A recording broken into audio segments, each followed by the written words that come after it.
right, welcome back to the IMNerd podcast. I'm your host, Frazier. I'm here with my co-host, Kenny. Hello. And we have a bunch of random things to talk about today. So Kenny apparently broke his chair, which we were talking about literally like 2 minutes before this entire episode started. Well, I didn't break my chair, just God did. I wasn't here when God did? Like what? God did it. All right. I put all the blame on God. Damn. What happened, Ken? How'd your chair, like what? It just broke on its own? Nothing happened. You think wear and tear? It is old. I've had it since like 2018. Okay, that is 7 years? Yeah, 7 years. Yeah, I've had it since 2018, so it's pretty old. So are you going to upgrade now, or not upgrade? Are you going to replace it? Do you think? Nah, probably not. I don't like gaming chairs. What I've learned is that I don't like gaming chairs, really. Why is that? The gaming chair, I think they're not nearly as comfortable as they're advertised to be. Mm-hmm. And I think you could probably get the same level of comfort and probably a lot sturdier and a lot cheaper with just a really good office chair. Like, I think if you just have like a really good like office chair that has like some cushion on it and whatnot, I don't know. I feel like you could get the same product but better. And cheaper. I think the best, like apparently some of the best gaming chairs are Herman Miller. I don't know if you ever heard of this brand, but they are outrageously expensive. The chair that I'm thinking of costs $1,600 on sale. But it is an office chair, but it's also a lot of gamers use it. Simo uses it, first of all. Simo uses it. I was talking to his wife about it yesterday. Shout out to Brittany. She was sending me links to the chair that she was thinking about buying. The thing that she said she had a problem with is that right now it's $1,600 on sale, mind you. But when Simo bought it, it was before the pandemic and it was $800. So it's gone up 100% in like 5 years. And she's like, I really don't more than 100% if that's the on sale price. Right, but it's pretty much always on sale. It's kind of one of those products that like they're trying to get you to buy by putting the word sale next to it. You know what I mean? Like a lot of products are like, well, that is some genius found out in marketing that the best way to sell people anything is to just put the word sale next to it, and it doesn't even have to be a real sale. We did a podcast at this point. So you know what's really funny? As I was about to say, we did a podcast a little while ago, but at this point, it might be accurate to say we did a podcast years ago. We did. Talking about this. We did a podcast years ago where I think we mentioned this. I don't remember. It was probably a Black Friday podcast. But we were talking about how one of the stores got caught like not even putting something on sale. Like it was $44. And then they just put on sale now and it was still $44 and they just like put it over the thing and the person like peeled it back. It's a really scummy tactic. And once I heard about this, mind you, I heard about this in marketing class at LaSalle University where I went to college. Like my marketing professor, which mind you, I hated marketing in college because I always felt like it was bullshit until certain things started to become very apparent to me, because at that time, that was when people were super big on the Apple versus Android thing, you know, back in the early 2000s, like the 2010s, that whole era of having those two companies go back and forth, which also was marketing apparently. But like marketing class, I always felt like was pretty common sense. And even the things that I learned, I was like, well, yeah, that makes perfect sense. But I didn't think of it before someone blatantly said it to me. Like the whole what it does to your brain when you see the word sale. So the only time people can really get past that type of thing or kind of beat it is if you know the price of something already and then you see the sale price and you're like, well, that's actually not a sale. For example, me and Medina used to get Ben & Jerry's ice cream all the time, half-baked. Yes, you did. All the time. The fuck y'all did. We used to get half-baked all the time. It's the best flavor of Ben & Jerry's ice cream. I like a lot of the flavors. The best flavor is half-baked. By the way, if you're listening to this, tell us what you think the best flavor of Ben & Jerry's ice cream is, because they have so many fucking flavors. Have you had? I mean, I think you have. I haven't had a lot of them just because Ben & Jerry's is like the most expensive ice cream you can get. It is pretty expensive. So I haven't had a ton of flavors. I obviously had a half-baked because you and Medina got it all the time. They also have peanut butter half-baked. Yeah, I've had those. I had like the Stephen Colbert one. Yep, and the like Tonight Dough. Yeah. I've had like a bunch of those, and I had like a couple other random flavors. A bunch isn't the right word, but I haven't had a lot of them. If I had to say altogether, I've probably had like 7 flavors. Okay, that's a pretty good amount. Honestly, I probably had only about 10 of them because I'm a creature of habit. As an accountant, as a type A personality, I like my life to kind of be the same thing every week or day or month. Like I'm very cyclical like that. My job is structured in a way where the first 10 days of the month, I know what I'm doing. The next 10 days of the month, I know what I'm doing. And the last 10 days of the month, I know what I'm doing. And that's kind of how my job rotates. And then the months also have special things in them. All 12 months have like, in January, this kind of weird thing happens and you do this project. And then in February, you do this. So I kind of have, now that I've been in my job for so long, I just have like a very nice cycle that I go through every year with my job, and like I like it. I personally like it. Every once in a while, you get like a new project out of nowhere that had nothing to do with anything you've ever done, and some higher up, some higher up just need you to do something. It's like, okay, I actually using my skills, I can just do this. But Ben & Jerry's, amazing. Anyway, to the point. Before that, can I ask a question? Go ahead. I know that this is either me being stupid or maybe I'm exposing you. It's one of the two, or maybe it's something else. I've heard, what is a type A personality, and is there a type B personality? There type is. C? I've heard people say type A personality. I never thought to look it up because it just happens, but it happened right now, and I was like, you know what? I'm going to ask Frazier, what the fuck does type A personality mean versus type D personality? So I'm gonna Google type A personality, but basically I'll tell you what I know from like the traits that I specifically have. Type A people are very time oriented. So we like to be on time, and we're kind of anal about being on time. We're also like all into schedules. We're like typically basically you're a little bit uptight. Like this lines up. This lines up. I like it. So you can imagine with type B is probably just gonna be like a little bit more free, a little bit more, go with the flow kind of thing, or just like we're just vibing. Like I'm not like that. I'm like that. So I'm gonna read. You can be like that sometimes. I can. You can. It's not your dominant trait. It's definitely there are times where you like can just vibe out. Yes, because I know how to turn it on and off. Because it depends on what the situation is. Like for stuff that involves me directly and like my name or my brand, I'm very type A with it. You know that. Like I'm very type A. I'm very like I want it to be like this because I think that this is like the best way to make the product or the best way to make it. Type A personality is characterized by traits such as ambition, competitiveness, impatience, and a strong drive to achieve goals. Individuals with this personality type often thrive in fast-paced environments, are highly organized, and can be perfectionistic. While I'm not a type A personality. No, you are literally. I am not a type A. I genuinely think that you're the exact opposite of like type A, and not even like I think that from what I know about you from the last 15 years of us knowing each other, like we're very opposite in that way.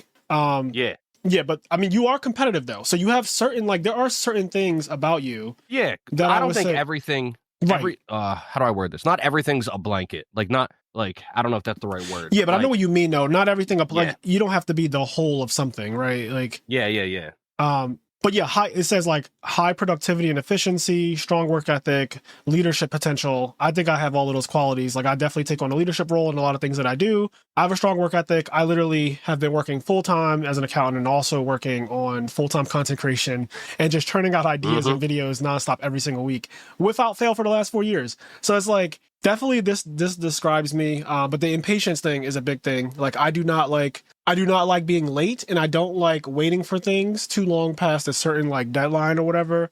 Just like I have like all those kinds of things in me. Now type B, I don't really know much about type B, so I'm actually just curious, and then we can get back to the podcast, but let's see what type B. I wonder if there's 26 types. Did it go A to Z? Probably not. Well, there's a personality test that people take. And I know I'm like INTJ or something like that. I know about that. I don't know all the letters. I forget the name of that. But I do know about that. Yeah, I forget the name of that test too. There's something test. But anyway, type B personalities can be generally summarized as easygoing, relaxed, and highly flexible, generally taking a much more carefree approach and wider philosophical view of themselves, work-life balance, and or other traits which make them less stressed and more widely appreciated when compared to type A personalities.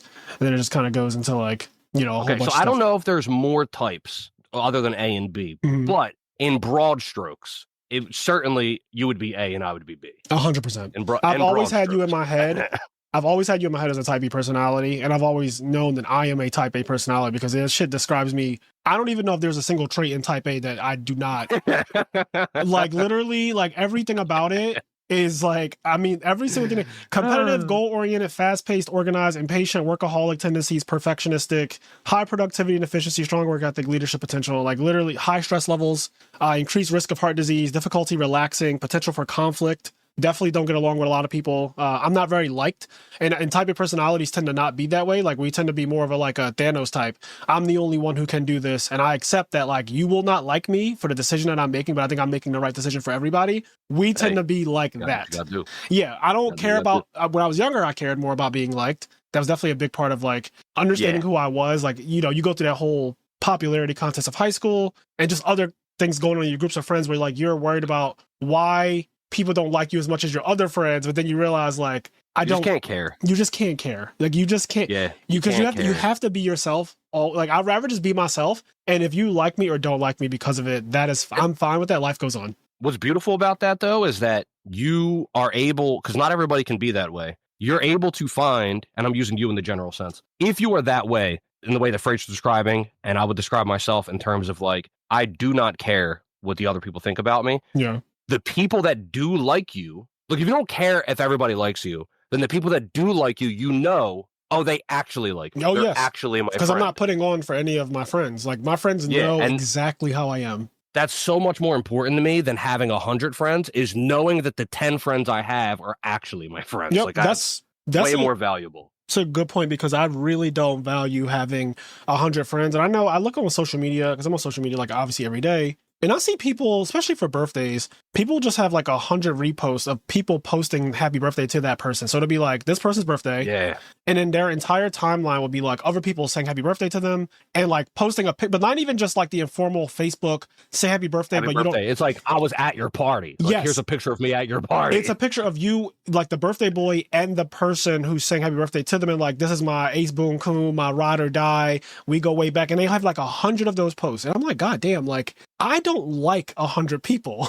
So how, but that, like, that is, there are not 100 people on this planet. I swear on everything, I'm not exaggerating. There are not 100 people on this planet that I like.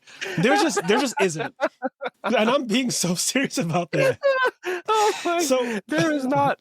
There is not. I'm being so serious about that. I have very few friends. I have enough friends that I can count them on two hands. I do not like 100 people. So when I see posts like that, and I'm just like, yo, this person's so popular, and with that comes its own thing. Like, I'll also see that person has a lot of stressors related to how many friends they have.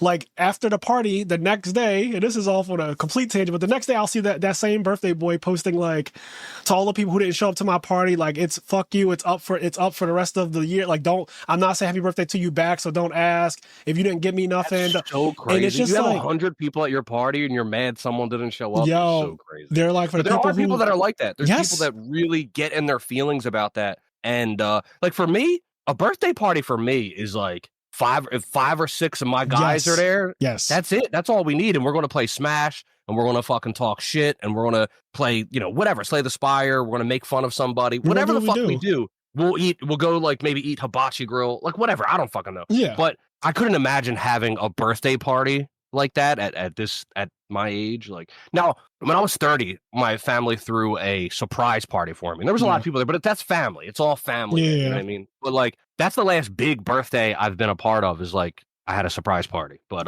my mom and dad used to ask me all the time when I was younger, do you want a party? Every time I aged, they were like, do you want a party? And I said no every year until they stopped asking. And it took probably about 7 years for them to stop asking that question, because I was like, I don't know enough people to invite to even have what would be considered a party. And then I don't know what we would do, because none of us like to do what kids at parties do. Like, we're not sports people. We're not really like the athletic people. We will play video games the whole time, and that's not what my parents had in mind. Did you not do that? Oh, okay. Yeah, that is. So same thing, like, because my dad was not, as you know, I'm a fan of like sleepovers. Like, if I go to your house, I'm sleeping there, right? Like, blah blah blah. My dad hated that. My dad was like, go hang out with your friend and go home. Or your friend hangs out with you and goes home. Like, my dad was not a fan of sleepovers. Yeah. He hated them. So like, my dad never really allowed them. But for my birthday, what do you want to do for your birthday? By the time I was like 13, 14, 15. And then I was like, oh, can I just have like 4 or 5 friends come over and they just spend the night? And then he was like, fine. And so that would be like my birthday party. It's like 4 or 5 friends would come over. They spend the night. And we just play video games all night and eat pizza. Like, that was my birthday parties during like my teenage years. My mom is way more grand than that. So she would like rent a hall. Like, these are the things that she would do for my sister. She would. That is too much to do for a 15-year-old. Do you see what's happening already? That's too much. Like, I would have had. That's also too much to do for Frazier. Frazier does not want that. I don't like that. Like, that would give me such anxiety knowing that I have to wait. Because then, like, you invite people, and then obviously certain people are going to show up. So that does create a level of anxiety and bullshit when you have a list of people that's like 30 long, and like 20 show up. So there's 10 people who just didn't come. But then your mom. Then what about the people you forgot to invite? You just didn't, and then now they feel offended because they didn't get invited to your big party. It's that whole thing. So I never liked that. But I, in my head, a party would be perfect if it would just be people at my house playing video games all night. Literally, don't sleep until the sun comes up. Sleep really degenerately. Everybody starts waking up at like 5 p.m. or something crazy. and like none of us have showered. We all just kind of like get up, start ordering food, and like, you know, just playing video games. Like you wake up to two of your friends who already woke up playing Smash. You can just like hear them in the back. Man. You like wake up out your sleep and like they're playing. You're like, yo, I got next. Like you just wake up, didn't brush your teeth, didn't shower, didn't even use the bathroom yet. You're like, I got next. And then you like stumble over to the bathroom. Somebody's already in there taking a dump. And you're just like, all right, like I'll just wait. And then you just watch the match and you're like, all right, like pass me. Who lost? Pass me the stick. Like I'm ready. And like, that's We've done that as 20-plus-year-olds. Yes. Like I remember like being at Europe, it would be like you, Medina, me, and like Gary and Cairo would be there. And then, you know, I'd wake up and then like maybe Gary and Medina are already awake and they're playing. And it's like, all right, I got next. And then you'd come downstairs. I come downstairs from my room. And then you'd be like, who's getting their ass kicked? Like, who's getting That's my favorite line. Who's getting creamed? Like I just my favorite line to this day, I still say this line to the boys in the house Discord server. I'm like, who's getting creamed? It's my favorite thing to ask because it's just like it's such an antagonistic thing too. This is why I'm not like very much, but it's just such an antagonistic thing. It's not who's winning, it's not how's it going. Who's getting creamed? Who's getting fucked up? Because I want somebody to be a little bit mad that they're getting dogged. And like now there's people watching. See, it's one thing to get dogged in private because like if everybody's asleep and you're getting dogged, it doesn't matter that much. When you're getting dogged and like now someone is in the audience, someone's in the fucking peanut gallery talking about damn, that knee was crazy. Yo, he needs you. Just I love it. But you know who's the best when they're getting creamed too? out of our friends, the two best are Cairo and Medina. They have as in like they're the sour. Oh, okay, I agree with that. Because I was about to say like, Medina gets genuinely upset. Like, that's what I mean. So like if Gary's losing, whatever, Gary's losing. Like obviously Gary doesn't want to lose, but he's not going to get sour and take it out on everybody. Right. But Cairo, a true hero for anybody who doesn't realize what I'm talking about. But Cairo and our friend Medina, when they're losing, it's sour grapes. They are so sour. Oh, it's sour grapes, baby. Cairo has been sour lately. Like, just losing in fun games of Yu-Gi-Oh!, he'll just get fucking sour. Like, my guy just does not. He's probably the most competitive person I know currently because he just does not like losing it at all. And he's also the worst when he wins. He is. That's what makes it so. Yo, he's the worst when he wins. When he wins, he makes you want to fuck him up so bad that when he does lose, you just got to throw it back. You got to be so mean to him when he loses because you know when he wins, he's going to be so annoying. He's a sore winner. Cairo is a sore fucking winner. He's a sore winner, bro. So you have to throw it in his face. Medina's just as bad as Cairo when he loses, but when Medina wins, he doesn't pop off, but he does something, I'm not going to say equally annoying, but he does something annoying in a different way. He does like, we call it the Medina smile. You guys won't know what that is, but Medina will have this smile and smirk to himself. Yeah, he'll look at you too. And he'll just fucking look at you. It's like on one end, he's trying to keep it to himself. Yeah. But on the other end, he's so bad at keeping it to himself. Yeah. So it's just obvious to everyone that he's fucking gloating to himself. Like, it's so fucking He'll do the Medina stare. You guys will be sitting side by side in chairs. He'll win, and then he'll just look at you. He'll just fucking, you know exactly what I'm talking about. My fucking eyes, yo, I'm fucking have that smile, that like grin. Like he'll just fucking stare at the side of your face, and you're kind of mad because you just lost, but he'll stare at the side of your face, and you can just the energy, man. The energy in our group is so unparalleled. I love it. So fucking funny. This is why I only have a few friends, like a few people that I actually fuck with on that level, and I'm okay with that. I'm super type A. Yeah. I do not want to be liked by everybody. I'm in my 30s. I'm way past that point of caring. Like, you know, I'm here. People, and the weird thing is, this is the crazy thing that's happened to my life. I went through a period of like basically having almost no friends, but then having a lot of people like me and admire me for like Yu-Gi-Oh stuff, right? So you end up with like a lot of especially after Atlanta, right? Exactly. So you end up with a lot of fans and supporters and things like that, where you went from like not having actual real friends, not many. Like obviously I've always had friends. Like I've always had Xavier. And like you came in 2010. I've had, you know, Gus and I've always had friends. But like in terms of, again, having like 100 people, like no. You weren't like the popular jock. No. But then when I won a YCS, I guess something about my personality just drew a lot of people in. And maybe because I won a YCS, which now is crazy to say, but like in the early days of Yu-Gi-Oh being competitive, right? I won in 2010, and GOAT format is 2005. Edison format is 2010. Edison format is before I won. So like I won, now if you look at the grand scope of Yu-Gi-Oh, I won in the early part of Yu-Gi-Oh. Like Yu-Gi-Oh is 25. They had their 25-year anniversary the last 2 years, which is weird to say. The last 2 years they've been celebrating their 25th anniversary. So I won. Yu-Gi-Oh came to the US in like 2000 and something. So if you think about that, I like want to say I game, was in. I want to say I was in 6th grade. Yep, because I was in or 7th. 5th grade. Okay, so if you were definitely in 7th, and I was in 6th grade, I think when Yu-Gi-Oh. But I started playing when Feral Servant was the newest pack. I always say this. I played when Jinzo was the newest pack. So really, it probably was like I didn't play as soon as Yu-Gi-Oh became a thing.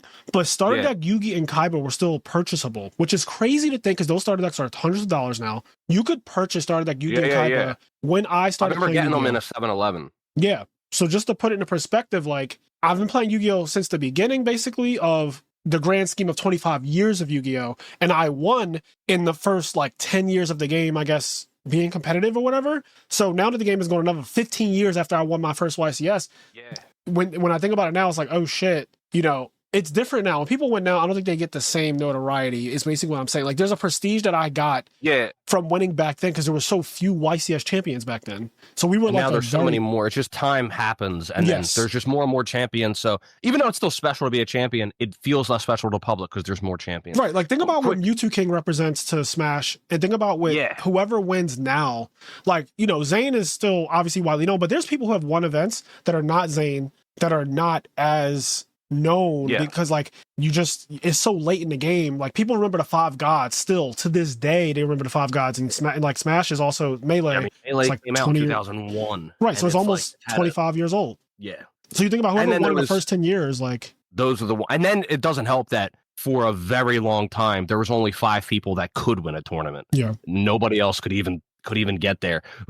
Quick thing on the starter deck Yugi and Kaiba. I remember some people don't even know what a blockbuster is. But I remember starter deck Kaiba and starter deck Yugi 2, the second one. It had the alternate art Blue Eyes and I think the alternate art Dark Magician and the Yugi one. And then they had like the tribute monster. Where it was like if you tribute this monster for a light monster, it counts as 2 tributes. Yep, I know. Double costing and the other one, Yeah. So starter deck Yugi and Kaiba 2 was in a blockbuster, and I bought Kaiba and then I stole starter deck Yugi by like putting it. Just putting it like in my pants in like some weird way. But and you wore very baggy pants back then. I used to like when I was younger, when I was like in those younger years. This was a very long time ago. But I used to like I'd steal things from stores. And the way my method was always I would buy something. I would never go in and just steal something. Right. Then walk out. It's so obvious when you do that, right? I'd buy stuff and then I'd steal stuff. So I remember stealing starter deck Yugi and buying starter deck Kaiba, the second ones from Blockbuster. Oh God, that goes so back. But to my point, I ended up with a lot of fans and supporters and people who wanted to be my friend. And then Facebook was also huge at that time. This is the early 2000s. Yeah, it was. This is like 2010. So at that time, Facebook you was hit the huge. friend cap at some point, didn't you? I did, yeah. And I deleted 500 I don't know if people. they expanded it or not. I think it might still be 5K. But anyway, I did hit the friend cap. So I ended up with this influx of people. Then when I go to events, there's like so many people. And over the years, I kind of curated basically a Facebook, a timeline of social media that people like really loved. As shrewd and mean as I knew I was as a person, and the way I was, that like a lot of people who are in my vicinity didn't really care for it, and thus didn't really like me. People online found my crassness to be like endearing somehow. So I ended up with like people who liked me. They weren't the victim of it. Right. That too. That is very important, right? I'm sure there's people that were Frazier fans, and then one day they're the one that caught the stray. Oh, 100%. And then they hated you. Oh, I had people say like, you lost a fan today, and I'd be like, get the fuck off my page. Like, I'm glad that you're no longer my fan. Go fucking like go. I would say such vicious things, but I love it. To my point about like not having a lot of friends and then ending up with so many, it's crazy for a person like me who doesn't really like people like that to end up with so many. And then that's also kind of low-key the reason why I rejected being a content creator for so long, because I never thought that my personality fit the role of that type of thing. But then I remember watching during the pandemic, I started watching a lot more streamers. And I remember watching XQC specifically. And XQC is like a European white guy who is he's an asshole. And he, at the one point, he was like the biggest Twitch streamer. Like he was raking in, I don't know, millions of dollars. I'm not even going to put like a specific number, but he was raking in millions of dollars. The earnings came out and he was at the top of the list. He was number one. And I believe at that time when earnings came out, he made like $80 million that year. And it wasn't even counting like, I think endorsements or some shit like that. Anyway, he made like $80 million in 1 year. And I remember watching his stream He didn't have a fancy setup. He wasn't in some fancy mansion or anything like that. No, At least no, not that I could tell. He's on some bullshit. He sits in his chair like L from Death Note. Like literally, he sits in his chair like L. Like he's fully in the chair. His feet are in the seat of his chair, and he's like playing games, crouched in this like position. It has to be so uncomfortable. But I guess at that time it probably wasn't because he's really young. But I imagine in his 30s or whatever, as he's aging, that's probably not the fantasy anymore. But I would watch him play, and I would watch what he would say to chat, and watch the way he responded to chat. And he's just so crass and so like naturally kind of just a vile person. And the way when he gets mad, when he like loses or gets mad, like he's playing a fighting game or like some kind of game that's competitive and like he'll lose, he'll start swearing and cursing and like the chat loves it. And I was like, wow. So there's actually room. I always thought that content creators and streamers had to be like these super bubbly. Hey guys, today we're going to go over like Yu-Gi-Oh's history. Don't you love these Blue Eyes White Dragon? Man, I remember where I was when Blue Eyes White Dragon came out. I remember getting Red Eyes Darkness Battle Dragon. My little brother pulled the Time Wizard, and then I was like, "Oh, mom, I want to get 2 more starter decks." Oh man, I got 10s. I hate you.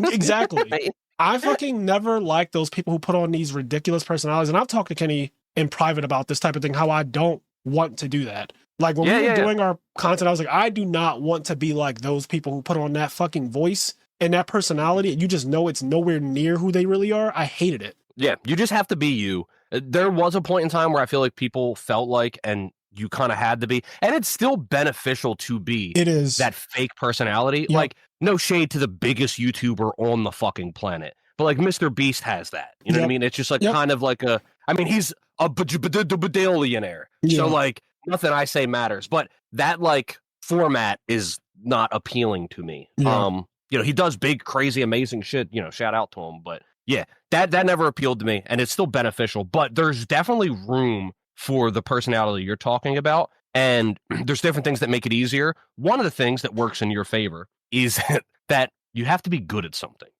If you're good at something, because like XQC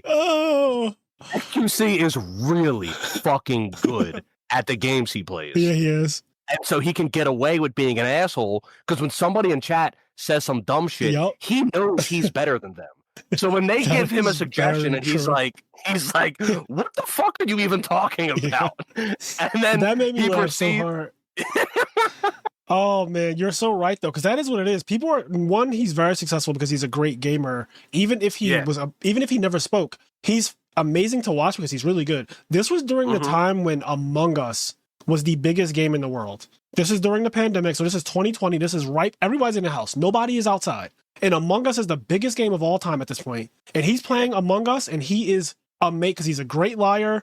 He's very mean, and he will literally get into a meeting and just like out-talk the other person who literally is innocent. But like he's just so good at being like vicious, and that people are just drawn to that. They're like, yo, you're a psycho. Like you're actually what you just said, the way you just gaslit the entire meeting and won that round of Among Us is scary, bro. And I admired it. And so did other people. But yeah, you're right. You gotta be great at you gotta be great at something. Like you have to be great in order to be that kind of, because if you're an asshole and you're not because there are a lot of people who try to start channels and they're like mid or just bad, and and their personality though is of a person who you would think is like great. Like they kind of carry themselves and talk very condescendingly, but like you don't have any merit to be that way. So who the fuck, just like what?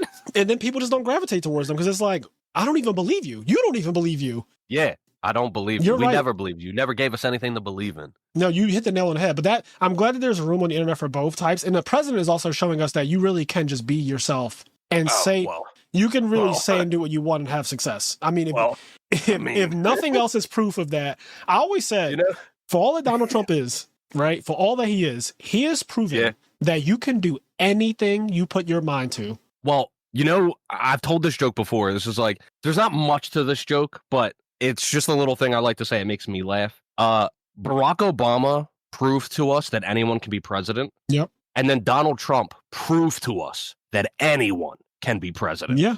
And literally it's like, anyone. Oh shit. So, I mean, anything's possible in the last like 20 years have shown us that, especially in this country. And I'm glad that online now, because there was a period of like super cancellation culture that happened, like I want to say in the last 10 years or so. And people still try to do it now. It's less effective now. It definitely like calmed down from what it used to be. And I think that part of that is because of the tone of like the presidency. Like the president says, yeah, for sure. The president says fucking wild, obnoxious things that people before would have been like, cancel that person, right? Now it's like, bro, if the president's saying this, people are just saying what they want. And yes, some people are still facing repercussions from that, but a lot of people are just not. A lot of people are just saying what they want, and there's no repercussion for it. It's funny because it shows the chameleon of big business and corporation and how at the end of the day, they just care about money. Like, for example, I always love the joke where it's like in June, everybody has like these rainbow profile pictures. And then it's like July 1st. It's like, tear that shit down. Yeah. Right. That gay shit is out of here. So it's just funny, though, because a lot of these companies, especially tech companies, position themselves as being like super socially conscious and all this other stuff. As soon as like Trump's second presidency started happening, all of a sudden, all of these like tech companies started getting rid of like all of their DEI stuff. Like they started firing black and gay people and women. They were like, get them out of here. Like literally, they just go wherever the wind blows, wherever the money blows. They just kind of go with that, and the money is blowing towards being, a bigot, and so that's where they're going. And a lot of them are suffering for it too, because like Target's been being boicotted basically all year. Specifically by black people. Still happening? Shout out to y'all. Good. I never shop at Target anyway. Me either. So I was already on the wave. I'm already boycotting. But Target has always been a store that I'll go in with someone else, never on my own accord. But I'll go in a Target because somebody else is like, I'm stopping in Target, or I need to get something from Target. I'll always go in. At most, I'll go to the Starbucks because for some reason they just always have a Starbucks on the entrance. So I'll always go to the Starbucks and I'll just like stare at the Starbucks menu, see if I want something. Usually I don't. And then I never buy anything myself because I always felt like the shit was so expensive. And whether that's true or not, I don't know. But I always felt like Target was expensive, and I just never bought anything from Target. So like, Target's not the store for me. I don't know. It just doesn't feel like it's my kind. It feels like it's a store for moms. It does. I don't know if that's correct, but I think that's what it feels like to me. I think it is a store for moms. I think it's a store for suburban white people too. It gives me very that vibe. Targets are not. I don't think Targets are in the hood. Like I feel like Targets are typically in like nicer areas. Just kind of the same way. There's certain things like Wawa. If you know what Wawa is, we live in Philadelphia, so we're on the East Coast. But like Wawa, I noticed, is also not in the hood. Wawa's always in like a nicer area or like a more suburban area. And so things like that, but you'll see 7-Elevens in the hood. Like 7-Elevens all over the hood. So you'll see stuff like that. More 7-Elevens in the hood. Yes. Wawa's are still there, but there's definitely more 7-Elevens. Whereas in the suburban areas, there's very, very little 7-Elevens. Yes. If any. Yes. I can't really think of any 7-Elevens in a suburban area. That's what I'm saying. And I noticed this when I was younger because I used to travel to your house all the time. And I'm like, oh, Upper Darby is considered the suburbs. It's like the outer area, that whole Collindale, what is it called? McDade Boulevard. There's a bunch of fucking stores on the left and the right of that whole road. Like the houses have there's cul-de-sacs, like fucking cul-de-sacs, stuff like that. It's just a nicer area. And so you see Wawas everywhere. And that was the first time I started seeing Wawas before they came into like Center City. Then they invaded Center City and there's like one on every corner. But where I lived at in like South Philly and like West Philly, not a single Wawa. Like I just didn't see a single Wawa ever. And I used to walk around my neighborhoods all the time and we just have those. But Target, we have Walmarts, but then I wouldn't see a Target in the same shopping centers that I would see like, a Walmart or a Save-A-Lot or that type of thing, or Dollar General or Dollar Tree. Save-A-Lot is definitely the hood. Yep, and Save-A-Lot was walking distance from my house. Save-A-Lot, I fucking love Save-A-Lot. Me too. That is definitely the hood. Yep, I love me some Save-A-Lot. I love the dollar store too. Like the dollar store was big for me growing up, because that's when things were actually $1. And now, like the dollar store is not even a dollar store anymore. Things are actually more than $1 in the dollar store, which I find to be crazy. But I feel like you shouldn't be allowed to call it the dollar store. I agree. It's just false now. Like now, there's nothing that they're selling for $1 anymore. There's just nothing's $1 anymore in there. Not even the candy bars are $1 anymore. So no, that's crazy. But yeah. Different strokes, different folks. I wanted to go all the way back to the Ben & Jerry's thing. We were talking about fake sales. So I remember going to Acme around my way, and I knew what the price of Ben & Jerry's was. Because remember I said, like, it doesn't work. Do you still know? It was $5.99. Okay. So I just want to know for my own context so I can keep track of everything. Yep. So at the time, a pint of Ben & Jerry's was $5.99 with no sale. Now I remember going to Acme, opening the door and seeing like the red sticker and the Acme thing on it saying like sale. And it was like buy 3 for $17.50. And I was like, 6 times 3 is $18. So these are actually just like 33 cents off. Like it's not really a sale. Like they're just, and what I realized they were doing, and this is so smart, they want you to buy 3 of them. And you're not going to buy 3 of them. So they incentivize you with like a bullshit sale, because honestly, that is not a real sale, but they incentivize you to now buy 3 of something that you really only wanted 1 of anyway. Like a lot of times you just wanted the 1 of the thing and you want to be done with it, but then they'll say 2 for $4.44, but then you're like, how much is 1? And 1 is $2.22. Yeah. But it says 2 for $4.44, so you feel like I have to get 2 because I want that $4.44 sale, but 1 is $2.22. You're not getting, like, Wawa was notorious for this shit. They would sell you the king size Reese's and the Reese's sticks, and it would literally say 2 for $4.44, and then you'd zoom in, and it would be like 1 is $2.22. Yeah, Wawa would have some crazy sales. It's so weird too, because Wawa sales, there'd be some sales that are so bullshit. Like a lot of their candy bar sales, like you just said, would be like bullshit, right? But then now this sale I'm about to say is only $1 off, but this sale, I was on this one all the time. So the Wawa iced teas used to be $2. I think they're like $2.50 now, but they used to be $2. I used to get the Wawa iced teas all the fucking time. I got them literally every day. Yep. I think in the summer they would have a deal where it would buy 3 for, it would be 3 for $5, which is $1 off essentially. And I'd be like, why buy them every day anyway? Like this is juice. Like I'm getting, this is easy for me to get. And so I would get that sale all the fucking time, the 3 for $5. I was like, this is easy for me. Boom, boom, boom. But yeah, then you'd have other sales. And then do you remember the one time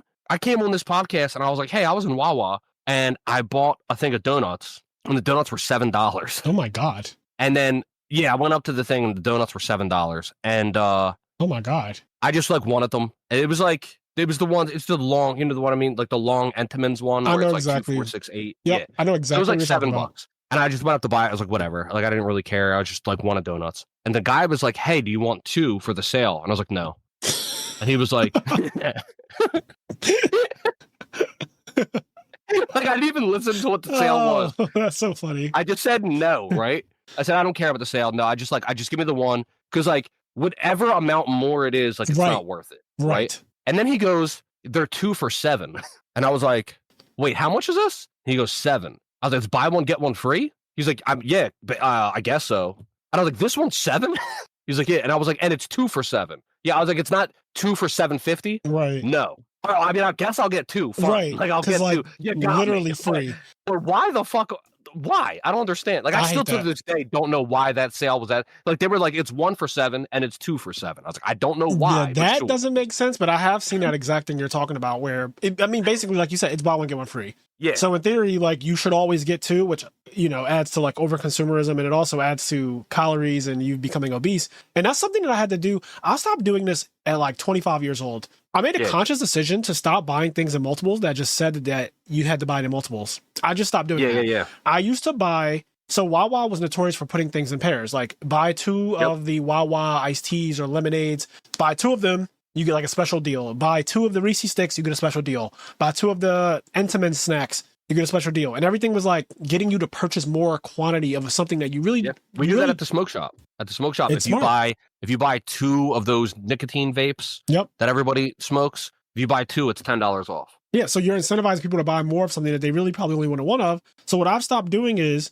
I remember when I like first started making this decision, and it was so hard to do it too. I would like see a sale, see that like if I buy 2 of it, I save some money on each individual one, but I am still spending more than if I just came and bought the 1 Snickers is $150. But if I buy the 2, it's $2.50. So they got me to spend an extra $1. And sure, I am saving 25 cents on each Snicker because it's, instead of it being $3 for 2, it's $2.50 for 2. So I'm saving a quarter on each Snicker. And like, yes, you're getting a sale. But I really just wanted spending more money. You're spending more money. I'm spending $1 more, and I only wanted 1 Snicker. And I started. It got to a point where I was like, I'm tired of falling for this trap, because I literally went to business school. I've had marketing classes, multiple of them, and I hated every single one of them because my professor used to talk so condescending about people who fall for marketing. Yeah, like he was like, everyone's sheep, especially in this country. We're all overconsumers, and marketing is the reason why you're an overconsumer. You've been trained since you were a kid with Fisher Price commercials, Mattel commercials, the fucking, when you go and you see that big giraffe at Toys R Us, like everything about your life and everything about the way you were raised. When you watch Power Rangers, you get marketed a million cartoons and commercials about toys and shit like that. Around Christmas, you get marketed all of these toy commercials, and your parents are sitting there like, God damn, I have to buy him all of this shit. And so he would talk like that. And I'd be like, I'm not really that susceptible to this stuff. And then I realized that I was, and I've been living my entire life susceptible to marketing. And so I was like, you know what? I'm just buying one Snicker. I'm buying the one for $1.50 because that's what I came here to do. And I'm going to get just the one drink because that's what I came here to do. And I'm not going to spend an extra $3 to get double of both of these items. And I don't really want to spend an extra $3 and I don't want double of these items. Yeah. Yeah. It's, you gotta, if you're going to use those deals, you have to make them work for you, which takes a little bit of discipline. So for example, when I go to work and I'm away from my home for multiple days when I go to work. So I'll go to Wawa, and for those days, I'm going to be like, I'm going to be eating out every day, like, because I don't have a fucking choice. So in those instances, I'll use the deal where, like, let's say I get, let's use Snickers as an example. I don't really buy candy bars like that, but I'll just use the Snickers as an example. I'll get 2 because I know it's like, well, I'm going to get another Snickers bar tomorrow. So I might as well just get the 2 now. That's correct. But you have to have the discipline, because most of the times that works. I put the other Snickers bar in the fridge or whatever, and I leave it there, and I'm like, I won't touch that till tomorrow. Every now and then, though, it'll be a long day, and you get hungry, and you're like, oh, fuck, I'll Snickers bar. Yeah, and you just eat it, and that's where you fuck up. You got to have the discipline to just not eat the second one and do what the plan was. Eat it tomorrow, and they don't got to spend the extra money tomorrow. I'm and then glad you said that. Saved money. Because one of the things that contributes to, like, just Americans being obese and just overall being unhealthy is exactly what you just said. So it starts off with you trying to rationalize, like, okay, I'm going to eat one today, one tomorrow. But then for whatever reason, you end up eating 2. And it's very easy to fall for the trap and the routine of now 2 is the norm. So now when you go to Wawa, instead of saying, I'm getting 2 Snickers for today and tomorrow, you just get 2 Snickers, period. And you're going to eat them that day. And that's just part of your routine. So it does take that discipline you were talking about. And that is like a key thing. I know myself, I'm really bad when it comes to sweets. So I try not to have too much, which is why I said I don't want 3 pints of Ben & Jerry's in my freezer. Because because you're going to eat, because whereas you might eat one every other week. If they're all there, you're going to eat them all that week. I really am, though. And you know what's scary? I remember when me and Medina used to both get half-baked. We go to the Acme together. We get half-baked together. And we each get our own pint. And he would get like multiple other pints. And I would get like 1 or 2. We'd come back and I'd eat a quarter. So literally 25%. I'd eat a quarter of my half-baked and I put it back in the freezer. But he would never put his back in the freezer. He would eat the entire pint. And this is when he had ballooned a lot. And he's talked about this a lot, just like to all of us and everything like that. But this is what he like. He's a proud yo-yo diet. He is. Same. He has a limit, but like I'll give him credit. He has discipline in where he set the limit. His limit is like 200 pounds or whatever. And he's like, when I hit 200 pounds, like all of a sudden, like he drops the weight. He does. He actually does. Successful yo-yo diet. He never balloons and becomes like morbidly obese. Like he does even though he eats weight. like a person that is, because he'll finish a whole bag of Reese's, like an entire bag of like the fun size Reese's Halloween candy. He could eat a whole bag of that and leave all the fucking wrappers on the carpet, but that's a different story. But I remember we would go get pints. I would eat 25%, and he wouldn't stop eating his until it was finished. And I was like, I don't know how you can finish an entire pint of Ben & Jerry's, because it makes me dairy makes me feel so full. There were days where we lived together. I remember if I ate my ice cream, I wouldn't eat for the rest of the day. That's how strong the effect of dairy has on my stomach. Where like now, and I don't get an upset stomach or anything from dairy. Like I'm totally fine, but I literally just lose my appetite completely. So there will be days where I'll be like, well, it's 5 p.m. I don't know what I want for dinner, but I have this ice cream in the freezer, and I really want this ice cream because I love sweets more than anything. So I'll just start eating the Ben & Jerry's, and now I'm just not hungry for the rest. Now I'm not getting food tonight, and I'm fine with that. And that kind of was, why I'm so skinny, because I'm eating something pretty bad in terms of nutritional value, but I'm only eating this all day, basically. So it's like, if you factor the calorie, like at the end of the day, you can't get big if you don't eat more calories than necessary. So calories in, calories out is all that matters when it comes to weight gain and weight loss.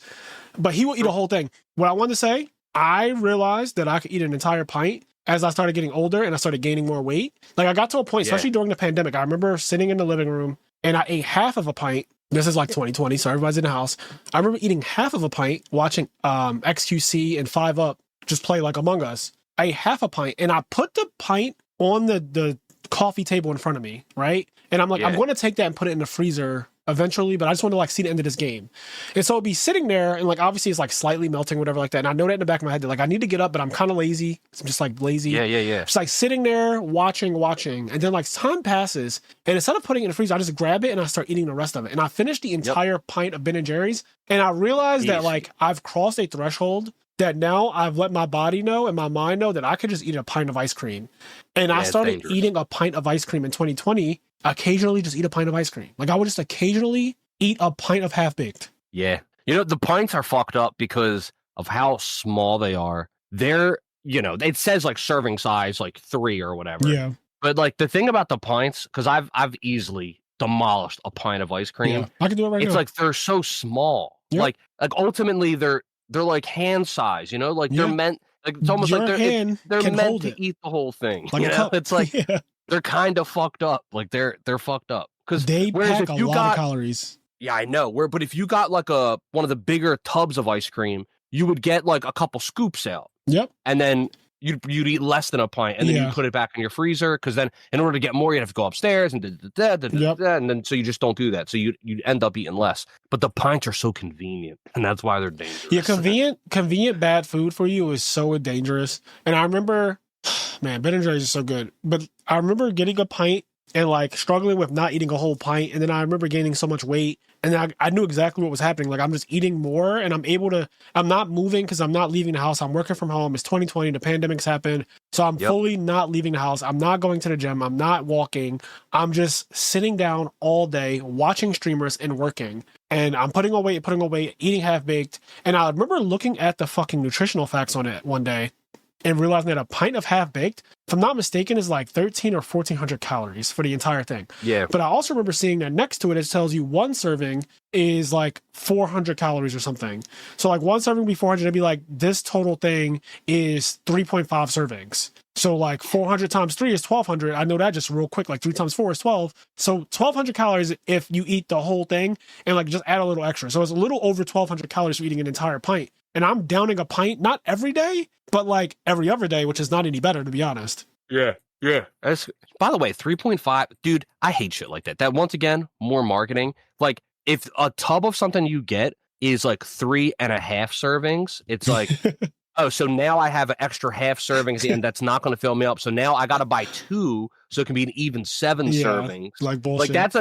That's another way, without even putting it on sale, that'll make somebody buy more to like make the servings be more accurate or whatever. And it is all a numbers game. It's dirty. It's dirty. Yeah, seeing them on sale you gotta make money. It just does something to people's brain, and you have to be careful. So if you're listening to this, reevaluate the things that you buy that are on sale. Yeah. Make sure that it's actually on sale. If you're going to use it, that's the big thing too. At least, like, for example, at the smoke shop, if you buy 2, you get $10 off. Factually, like, this is this price, this is that price. You buy 2, you get $10 off. It's still the same tactic, but you do actually save money. Yep. Where when fucking CVS, I don't remember if it was CVS or Target or wherever it was, but when the person peeled back the sticker and it was like, sale, $44, and then peeled back the sticker and it was like $44. And it was like, well, there is no sale. Yeah. Or another thing companies do is when inflation happens, or maybe it's not even inflation, but like they just actually raise the price of it. It used to be $6 and now it's $8, but then they'll put it on sale for $6. Yep. And so it'll say sale, and then they're selling it to you for full price. Yeah. The other one that I heard about, and this is definitely true, it's very hard to get away with this, but it's definitely something that companies will try to sneak by. They will say 30% off, but they raise the base price of the item. Yeah. So anytime you see a percentage off, if it says like 25% off, you do have to make sure that the base price didn't randomly go up by some percent, so that way when they say 25% off, it's actually not 25% off. It's more like 5% off, because they raise the base price first and then take 25% off of that. And that is like a sneaky little tactic too, raising the price of an item and then putting a big percent on it off that just makes it sound juicy. Like, oh shit, 25% off? That's a real crazy. sale. Yeah, that's a real sale. Yeah. But you gotta be careful. So I love this random rant that we went on. I did want to talk about Uber stuff. So we mentioned in our Patreon exclusive episode, we recorded it yesterday. So if you're listening to this and you're a party member or higher, you can hear our Patreon exclusive episodes. There's like 48 of them by now, because we've been podcasting for 4 years. Our 4-year anniversary still is like the month of July. So we started this podcast 4 years ago in July. July 15th, 2021 is when we started.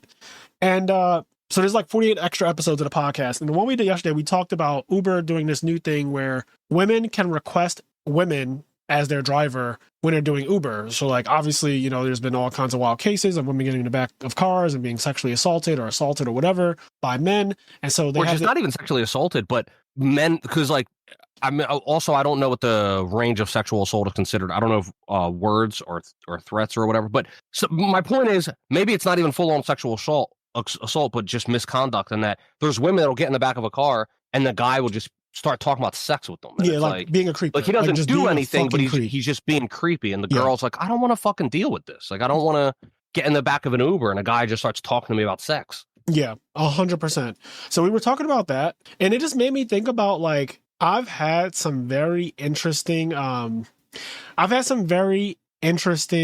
situations with Uber in the past. And one of the craziest ones that I wanted to bring up, and I don't know if you have any stories too, but I remember one time I left work. This is in 2018. So this is when I first got the job that I currently have. And I was, working downtown in the office 5 days a week, which cannot believe that was ever a thing.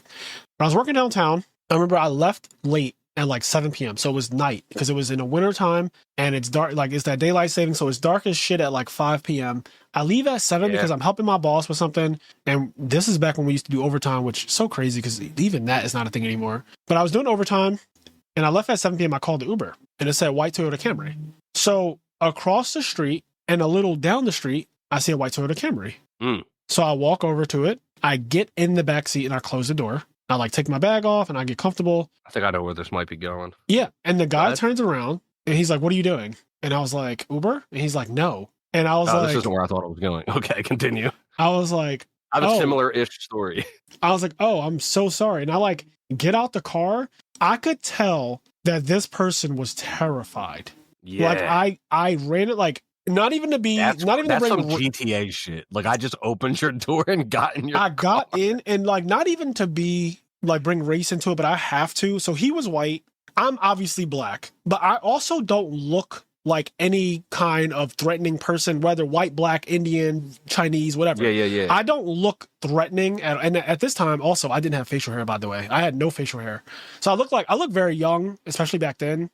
And so I'm dressed in business attire. Like I have on like a sweater. Yeah. I have on a trench coat. So I don't look like I'm going to rob. I don't have a fucking ski mask on. I don't have a shiesty on, right? I'm not wearing a Nike Tech. I'm in fucking full on business clothes. But I do get in the back of his car, sit down confidently, close the door, and just like I don't really say anything.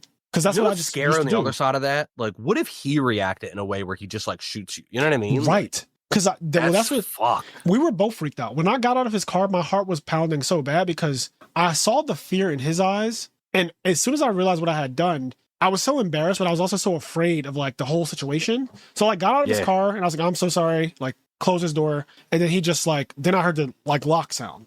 So then I'm looking at my phone. I'm like, where the fuck is this white Toyota Camry? And then it pulls up. And I go to that one and I get it. I'm like, yo, it's the same exact car, same model, same year, everything. But like Toyota Camry is also a very normal car. It's probably one of the most common cars in the city. So it's not unheard of for two of them of the same color and the same model, make or whatever to be in the same vicinity. But it just was a crazy coincidence. And that's not the only time that's happened. About 3 years ago on my block, I called an Uber. So at the corner, there's like a food store.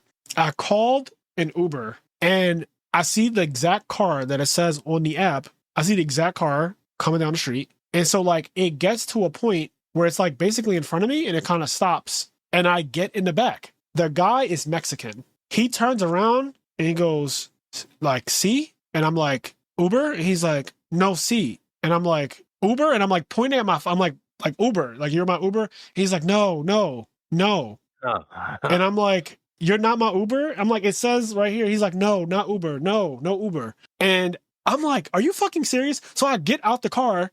He pulls off. So fucking and crazy. Then the car, the same model and same car pulls up. And then it's my Uber. And so that was wild too. That guy didn't speak any English. He was way more terrified than the white guy who pulled up in Center City. He was fucking, when he turned around, I remember when this Mexican man turned around and looked at me, he was frightened. Like he was absolutely, the look in his eyes, he's like, no, like, and just, I was like, Uber? He's like, no, like just absolutely did not want to, he didn't say anything but no, over and over again. And I was just like, okay. And I got out. I was like, what the fuck is going on? And then come to find out my car was pulling up again. Just crazy shit like that. Coincidences. So I had an experience somewhat similar, but not exactly, where I was in New York with Ant and we walked. So Ant is weird sometimes. I love Ant. Y'all know Ant. I love him. He's great. But sometimes he's weird. And like this one day I'm at his house And he overall eats pretty healthy. He's a fairly healthy eater. He makes a lot of his own food, but sometimes he's random. And so this one day in New York, he just wanted Taco Bell. Like, he just had a craving for Taco Bell. He wanted fucking Taco Bell. And then so we go to Taco Bell. I'm like, oh, you want to take a walk with me to Taco Bell? I was like, yeah, whatever. So we walk, and about 30 minutes pass with us walking. And I go, yo, where the fuck is this Taco Bell? Right? Like when I said I'll walk with you to Taco Bell, like I thought we were going around the corner. I'm like, where the fuck are we going? Yeah. So he's like, oh, it's just right up here. And it's like another 20 minutes. Like, it was a 50-minute walk. So we get to the Taco Bell. It's like the middle of the summer. It's hot. We get to Taco Bell. We eat it. And then I was like, yo, we got to call an Uber back or something. Like, I was like, I don't feel like walking back. Like, that's a whole other hour out of our day. So he calls an Uber, right? And so now we're sitting there, we're waiting for the Uber. We're in New York. And then we're sitting there on the side of the block, on the side of the curb with the phone out, waiting for an Uber. And so this car pulls up, and he's like, yo, he's like, Uber. And I get in the car. And then Ant is like getting in the car because he's looking at it, and it looks to be the same car that we're supposed to be getting, a similar car. And then I'm fully in the back seat, by the way. Ant's like half in the car, half out of the car. And he's like, hey, are you our Uber? And the guy's like, yeah, I'm your Uber. Come on. And then Ant's like, well, hold on, wait a second. Is your name? And the guy's like, yeah, I'm the Uber. Let's go. And then I start realizing, wait a second, this isn't happening correctly. And then Ant's like, I don't think you're our Uber. He's like, no, like, I'm Uber. And then I was like, okay, hold on, let me get out of this car. I'm Uber. Yeah, like, get the fuck on. Get the fuck on. He was like, nah, it's cool. And then I get out of the car. I'm Uber. And Ant's like, no, it's all right. We already ordered an Uber. We're waiting for an Uber. And he's like, no, I'm cheaper than an Uber. It was literally just a guy that drove up, saw that we were waiting for an Uber, right, and was like, yeah, get in the car. And then he was like, I'm cheaper than Uber. Like, don't worry about it. And Ant was like, nah. And then I was like, nah. Yeah, absolutely not. I have had weird situations like that where somebody tries to solicit me, like they want to be the driver and they want to do it for cheaper or whatever. And it's like, absolutely not. Yeah, nah, man. I'm good. I've had that an Uber shit was driver. Crazy. I've had an Uber driver pass me their mixtape before. That's a weird one. That's so cringe. Yeah, like that's just give you a mixtape and then you're just holding this shit for the rest of the fucking ride. Not to mention they're playing it on the fucking sound system in the car. You guys know I've been handed mixtapes before, but not in an Uber. That is so cringe. It's only happened once, but still, like the one time it happened, I'll never forget it because it was such an uncomfortable situation because I had to pretend this guy has my fucking life in his hands. I had to pretend like I liked his music, which was so much harder for me to do. Shit. You hand me your mixtape, I'm like, oh, I'm sorry, I'm gay. I'm like, wait, what? Just like a non sequitur. Like, what? What does that mean?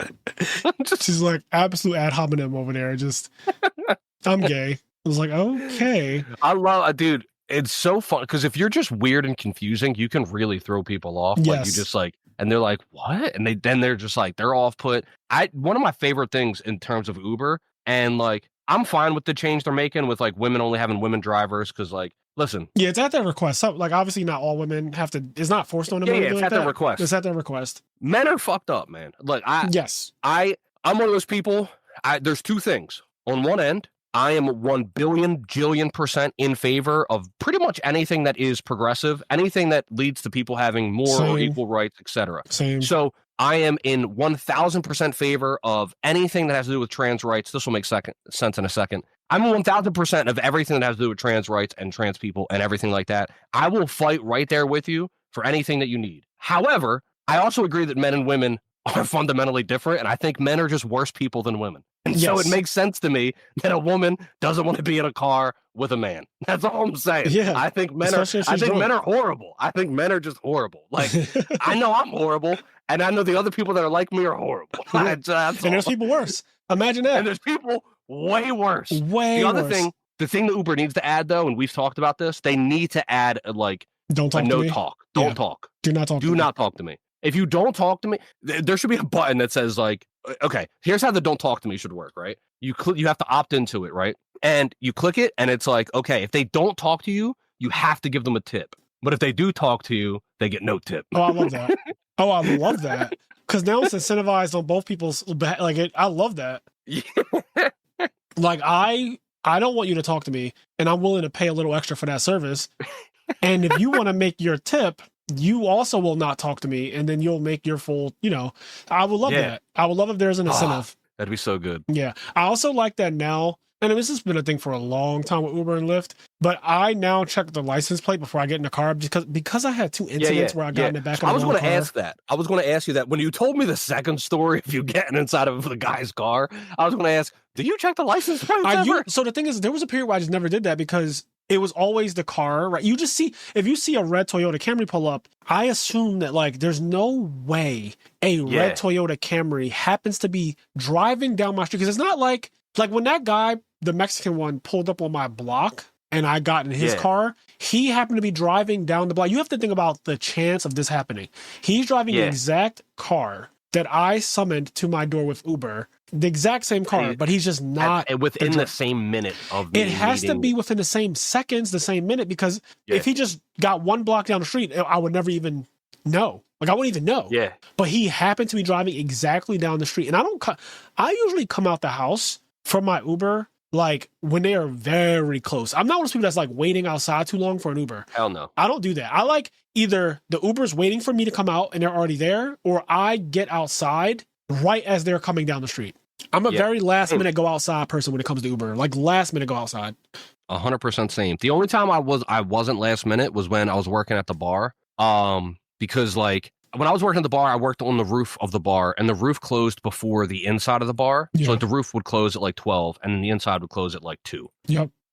So we would close, and then I could hang out downstairs with like some of my other coworkers and blah blah. But like I wasn't doing that. Yep. I just would go outside by myself, and I'd wait for the Uber for 20 minutes by myself outside in the cold. Like I don't care. Like I don't want to be inside talking to my coworkers about nothing, and they're just like. They all just got off of work, and so they're just drinking and like eating fries. Like that's just not me. I'm not the kind. I don't want to sit and just drink like and socialize in a drinking way. I like socializing with my friends, but I'm not just sitting at a table and drinking and socializing about nothing. Yeah, I also don't like socializing about with my other coworkers. Like yeah. I don't like socializing with my coworkers. If I'm being honest, I do it on occasion when I'm like kind of forced to, but for the most part. When they start doing like those happy hours and shit like that, they're like, they like after work want to go drinking. And I'm like, oh God, that is so like, that's just not what I never really want to do that. So my thing, I'm such a hater, and I've embraced it. I've embraced it. But like, there's things that I see and I'm like, okay, even when I was working in the bar and every single weekend, I'd see the same guy every single, like 3 days a week. I'd see him every Wednesday, Thursday, Friday, or Thursday, Friday, Saturday. Like I'd see him 3 days in a row from 5 o'clock in the afternoon till 12 o'clock at night. He's there. I would just think to myself, like, yo, you don't have anything else to do? You don't have a hobby? Right. You don't have like something that's interesting? Like you don't want to go play Yu-Gi-Oh! Or a video game or go see a movie, or like, you have nothing else to do? You're just here at this bar every day from 5 till 12? Like, I would just, I don't know, man. Like, I don't know. I do wonder. So this is one of the things that I tread lightly on the way I speak about this, because everyone has a different facet of life. Everyone has different things they find interesting or like hobbies. But when it comes to like the whole go out culture, a lot of humans in general, especially in this country, I'll speak to America, but a lot of people go out every single week to the bar and to the club. And they spend hundreds of dollars every single weekend, Friday and Saturday night. Friday, Saturday night, they go out every single week. And they like get drinks. They pay a lot for these drinks. They pay cover charges. And they kind of just do that every single week. And when they're not doing that, they're just kind of like working. And I always wonder, like, what is that lifestyle from the outside looking in just does not seem great to me. From our perspective. From our perspective, it just seems... I don't want to be a hater. I don't want to like, if at the end of the day, if you're having fun, if you're getting enjoyment in your life, do it, enjoy it, whatever. But yeah, from my perspective, from your perspective, to me, that seems. I have a hard time believing that people are having the time of their life getting drunk every single weekend. Like, sure, on occasion, I get it. But like when it's an every weekend thing where you cannot wait to go and do this thing where like you alter your natural state by paying a lot of money to do so. And that's your thing every single week. And I follow a lot of people on Instagram. And so I'm seeing these people's lives every weekend, and they're posting like the same thing in different clothes. Like it's the same. It's like every Friday I can expect that these couple profiles are going to be at this club. Like I know where they are. That's crazy. Like it's just the same thing. And then there'll also be like all the bad shit that happens to them that they start posting or alluding to the next couple of days about the friendships that have ended, the people who slept with someone, them not getting laid or getting late, just like the same thing. I mean, it is stories. At the end of the day, life is stories, right? So I guess you are making stories and memories, and that is valuable. Yeah. But it's just interesting because like people who don't play games and don't watch anime and don't do like that type of stuff, like you're not into any of the things that we're into. I always wonder, like, what do they do? But then I see what they do, and like, that's so interesting that like that is someone else's idea. I guess they think the same thing about us, right? Like, 100%. really, you just want to stay at home and play a video game. And 100%. They think the exact same thing. Like before we did this podcast today, right? I was enjoying my good old time playing Clair Obscure Expedition 33. Oh yes, I was just enjoying my fucking day. Okay, and I forgot that I had responsibilities. I didn't know what time it was. I was just enjoying my day. That's how good I'm that kind of game hungry. is. I want to go get something to eat. So as I gotta go get something to eat, I check Discord and I see I got a message from fucking Frazier. Yep. And it's like, hey, I'm good to go whenever you're good to go. Yep. And then I go, I guess I do gotta do a podcast. Yeah. I'm just enjoying my day playing some Expedition 33. Let me tell you.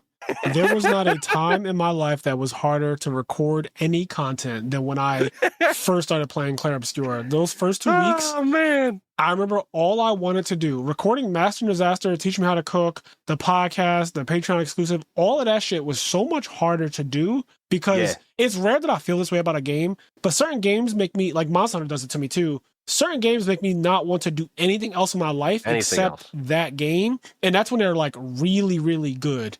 And you know what I'm really excited for on that note? Bravely Default 3. If that game ever comes out, just because I remember, I'm so excited. Like that game different games have different special nostalgic points just because of like stuff that happens around them. Yep. Bravely Default 2 is like especially nostalgic for me just because like the way I played that game where I played almost that entire game with you on a call with me. Yeah. Like we were just on a call together the whole time. Yep. And so we played that whole game together separately. And that's just like kind of nostalgic. You know what I mean? Like, and then Monster Hunter came out. Us like talking about it and just like everything that was around Bravely Default 2 was like super cool. Like it was a really fun game. And we were finding different stuff like, oh, if you go here and you can this and that. And like, oh, did you get this yet? And and then getting the job points. It's such a good game. And it was just fun. I'm excited for whenever we get 3. We're going to have a podcast on Clair Obscure Expedition 33. When Kenny is done the game, Simo is actually going to join us for that episode, which is going to be really fun because he was in every single one of my streams, him and his wife, Brittany. And so, he was like, when you guys do that, I want to come on. He said, I could talk about that game for literally hours. And I was like, well, that's perfect because that's what we do with the podcast. So we're going to talk about it for literally hours. Because it gets dangerous. That might end up being a 3-hour pod. It really very well could because Clair Obscure has such a good story. You and me, and not just story, game, like everything, gameplay mechanics, everything. So like there's so much to dive into even outside. So you and me could already talk about it for 2.5 hours. You add a third person, like that pod's going to be dangerous. When we get to that pod, I'm not done the game yet. I'm still working through it. There's still a bunch of stuff I want to do. I'm close to the end, but there's also a lot of stuff to do the end. I know exactly where you're at by now. Like by now you have to be at the part that I'm thinking. I'm not going to spoil anything. And if you're listening to this, don't spoil anything because Kenny hasn't played the full game yet. But I know exactly like where you're at and there's a lot to do. There's just a lot of shit that you just have to do now. And you just have to like figure out how you're going to do it all because there's a lot to do. It's just one of those things where you're like, okay, now I have this. Now everything opens up and there's a lot to do. That's all you can say. There's just a lot to do. It's a great game, though. Great game. It's a great game. Recommend. If you haven't played it yet, just go play it before we do our podcast, whenever that's going to be. It's a phenomenal game. And I'm also excited for Donkey Kong, not for myself, but for Kenny. At some point, I know that you're going to have to start playing Donkey Kong. And I would love to hear the perspective of somebody who I know and how I know how he thinks and how you describe things. I would love to know how you feel about it compared to all the other games you've played that are Nintendo like IPs, because the Donkey Kong game is rated extremely high. And it's like, it's rated extremely high. Everyone who's played it, every review website, every like YouTube video I've seen talk about it has said that the game is the real deal. It's a really fucking good game. And I would just, because I have a Switch too, but I have it for a different reason that will be revealed at a later date. And I just want to see like what the game is like and like hear about the game. So I can't wait till you start playing that. I mean, get to it. The only reason why I haven't played it yet, there's like two reasons. One is that I was in the middle of playing Expedition 33 when it came out. Yeah. And I had the thought of saying, like, I'll just play some Donkey Kong and then go back to Expedition 33, but that's not how life works. So if I stopped playing Expedition 33, I would have, like, not gone back to it, probably. Yeah. Because I would have played a different game. And then when I did go back to it, I would have had to delete my file and start over. Yeah. Because that's just, like, how it works with RPGs, at least for me. Yeah.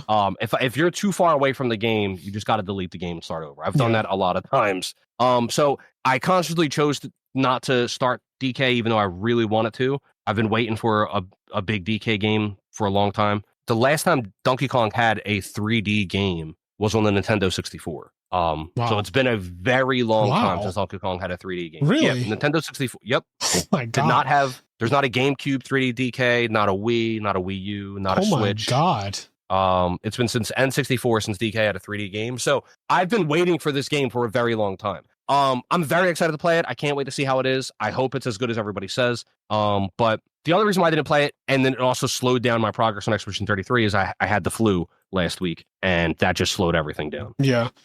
What was I going to? I was going to say something about a specific game. I know I got to go back to Final Fantasy VII Rebirth. That's something that has to happen.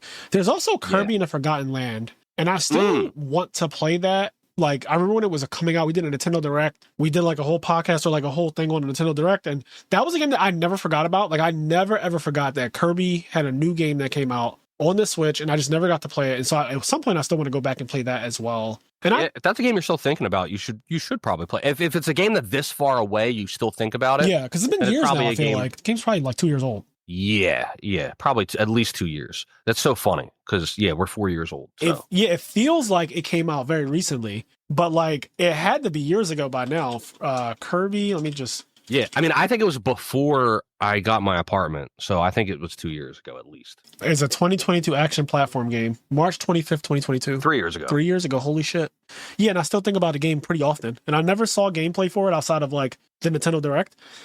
So to me, going into this would be like, I have no expectations. I have no, like, I don't know how it works. All the mechanics, stuff like that would be completely new. But it's something, when I saw Donkey Kong, because I've never been like the biggest Donkey Kong fan. I played Donkey Kong Country when I was a kid, but it was always really hard to me when I was playing Donkey Kong. Like, I never really quite understood what I was supposed to be doing at the age that I was. So I just kind of like gave up on Donkey Kong, but I remember the music being really good, but I remember feeling like this game is hard as shit. And I'll tell you what, if you ever want to play legitimately to this day one of the best platformers, if you ever just like to my knowledge, you don't really play platformers like that, but at least 2D platformers. I used to, which is crazy though. I grew up on Sonic. Yeah. I played a lot of like Gunstar Heroes, like games like that side scroll, and they're like literally a platforming game, because that's what they are, right? Like those 2D flat, and you're just kind of like progressing through a stage. Like, I've played a lot of those as a kid on Sega, but then the second PlayStation 1 came out, and now you're playing Final Fantasy and Legend of Legaia and Legend of Dragoon and all Parasite Eve. The second that happened to my life, and then Zelda Ocarina of Time with the 64, once that got introduced, platformers became much harder for me to like justify in my head. And I know that some great ones have come out since I've played platformers as a kid, but like I just haven't really been a platformer person since. In terms of just having really, I think, addicting and engaging gameplay, that like once you start learning how to move fast in, Donkey Kong Country 2 specifically is, I think, one of the best platformers ever made. But Donkey Kong Country 1 is also right there with it. But DKC 2, I think, is just a little bit better. But yeah, Donkey Kong Country 2 it's just absolute. When you are moving and you just have that clean movement and it feels so good. There's nothing like it. It's such a fucking phenomenal game. Yeah. No, I believe it. That game is definitely heralded as one of the best platformers of all time too. People talk about it all the time, especially, again, the music from that game is one of the things that people talk about often. But yeah, I definitely want to play Kirby at some point. I haven't forgotten about that. And maybe one day I'll end up playing like the Donkey Kong game, or I'll just like vicariously play it through you, or like live it through somebody else. Yeah. But it's just something to think about. I am going to go back to Final Fantasy VII Rebirth. So the last time I played that would have had to been in February, because Monster Hunter came out February 28th, like the last day of February. So it's been 5 months since I played it. So I'm going to pick that back up at some point. I remember exactly where I'm at. Costa del Sol. I'm on the beach. I got my swimsuits. And like we're about to do that whole phase of the game. I don't know where this game is going to end at. And surprisingly, Final Fantasy VII Rebirth, the ending wasn't spoiled to me. The last boss wasn't spoiled to me. Awesome. Nothing about like where the game is. I don't know what characters they're going to actually let you get. Like I don't know if Kate Sith, like Silverwind and Sid, Vincent. I don't know if you get any of these characters in this particular game. Like it's completely. I completely don't know anything about Final Fantasy VII Rebirth story, like what they changed, because I know there's something is going to be different. But also, like, I did the part where you play with Sephiroth, which was so fucking insane. In the upscaled world, playing with Sephiroth in the upscaled world felt so nuts. Like that whole part where you get the Nibelheim, or like, well, Calm, you get the Calm, and then you have the Nibelheim backstory. That whole part is so insane in the 4K upscaled version of the game. So I do want to get back to that, and I will. And yeah, 7 Rebirth is amazing. I can't wait. We'll do a podcast on it one day. But it is an incredible game. It's a huge game. I think my playtime when I beat it, and now there's still stuff I got to do. I got to go back. There's still a bunch of stuff I can do. Yeah. I just haven't gone back to it yet. Whereas I did go back. Like I beat 7 Remake, and then it was like a year later that I went back and I 100%ed everything. I'll probably do that with Rebirth. But when I beat the game, I think my playtime was around like 112 or like 120 something hours. Yeah, it stacks up real quick. I know I have a lot of hours in my current playthrough, and I'm not even like, I don't think I'm halfway through the game yet, to be honest. Like, if I'm being honest, I don't think I'm halfway. I know the way they do this game, Rebirth, I remember it was like regions. So there was like the Junon region or whatever, and then it was like this region. And so like, I think I'm only in the 3rd region. Like I think where I'm at in Casa del Sol, where we're about to board the submarine and everything and fight like Genova. That part, if it's going to play like the original Final Fantasy VII game, like that part is just like another region. And I think this only like the 3rd one, if I'm not mistaken. It might be the 4th, but it's either the 3rd or the 4th region. Yeah. Pretty early on. I'm trying to think. Compared to original FF7, I don't think, because I'm not going to say anything about Rebirth, but if I'm thinking about original FF7, I don't think it's the boat. You mean the boat, right? Not the submarine. Oh, yeah, the boat. Sorry. The boat. Yeah, you guys, you do not get on the submarine. You get on the boat because I remember that's when Red 13 is like, in the original game, he's like walking around in his fucking costume, like the sailor costume, but he's standing up on 2 legs. He's standing up on his hind legs. And he's, and Barrett hates his outfit as well, but he actually looks cool as shit in it. So that's where I'm at. Yeah, it's a boat, not a submarine. But yeah, so that's where I'm at. And I'm just excited to get back to that because it's going to be weird going from Clair Obscur, which is turn-based, and then going to an action RPG like Final Fantasy VII. The remakes have been like, you fight. What you see in front of you, you fight that shit right there, right then and there. You dodge right then and there. It's a very different game mechanic. But one of the things I do want to talk about, and I can't wait till we get to it, is how, and I didn't even know that this was a thing, but apparently like the turn-based RPG genre was considered dead. And so a lot of the reason why Clair Obscur is being praised so much, one, it is a great game regardless of when it comes out or when it came out. Yeah. But also people are saying like this has shown that the turn-based RPG there's space for it. There's an audience for it still. This conversation because I think that it was literally never dead. You just didn't look for it. Right. Because, I don't recall it being dead, but like, are there less turn-based RPGs? Maybe. I don't, that's hard to say. Like in terms of pure numbers, probably not, just because there's so many more games getting made than before. In terms of ratio, probably yes, because so many more games and then so many new genres now exist. The point I'm getting to is that like it is true that I don't think there was that many big turn-based RPGs that were like full 3D off the top of my head. Right, like in this style, sure. Because we played Octopath Traveler recently, like in the last couple years. Octopath Traveler 1 and 2, Bravely Default 2. Yep. And then it's not a turn-based RPG, but it's a strategy RPG, but like Triangle Strategy was made by the Octopath people. But like that genre still definitely exists. There's also the Persona games. Like Persona 5 was like one of the big jokers in Smash. I don't know if people remember that reveal, but like Persona 5 was huge. Like it's old now. I think Persona 5 probably came out in like 2018 or something. Yeah. But like that's still not that old. Like 2018 is still like modern gaming. Yeah, you know it what is. I mean? It definitely is. 2018 is God of War. It's fucking Monster Hunter World. It's Breath of the Wild 2017. Like it's modern. Yeah. When I think about the modern world, it's that. I haven't played this game, but I'm pretty sure this was also a turn-based RPG. But Trails of Cold Steel that came out. There was also like a bunch of Trails game. Like I forget his name. Oh my god. Not even just the Trails game, but also the Tales of games, like Tales of games, which those were never traditional RPGs either. But like I guess my point is like definitely the Trails of and Persona and etc. And then there's like Octopath and Bravely Default. there's been a ton of turn-based RPGs that have come out and have done well and were extremely well received and had fresh, exciting mechanics. So Clair Obscur Expedition 33 is a fucking stellar game. It's probably going to be one of my favorite games of all time. I don't know where it lands on the list. I don't know if it's in the top 10, top 25, top 5. And I'm the same way. I don't know where it's at either, but it's the same for me. It's definitely one of my favorite games I've ever played. Yeah. But that said, I hate the narrative that's also around it where people were like, this game saved turn-based RPGs. Because it's like, that is exactly no, it didn't. What they're saying. Like, I'll be happy if even more turn-based RPGs get made because of Clair Obscur. Sure. So, like, I'll take my win. But turn-based RPGs were still being made, and there were still great ones being made that are really, really good. So I don't like the narrative that, like, this game saved the genre. Because, like, the genre existed. Yeah, I agree 100%. I've been playing turn-based games. You just named 3 of them, 2 Octopaths and a Bravely Default. You named 3 of them in the last 4 years that I played. So, like, that's already... And there might be more that I'm not thinking of and that we're not thinking of or whatever. But at the very least, that's 3 turn-based RPGs that I played and enjoyed and everything. Clair Obscur is definitely, like, a different body of work from art style and all that stuff, music. It's way more robust.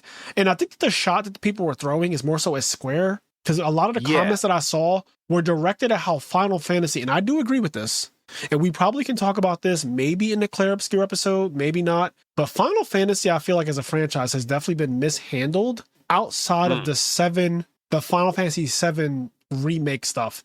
I think, like, sure, 16 I thought was actually pretty good. Like, with Clive, I think 16 is actually a pretty good game, even though I never beat it and I never went back to it after a certain point. I got really far. I got to, like, the end of the game and I just stopped playing it. I got to go back to it, too. I 100% plan on going back to it, but I will be deleting my save.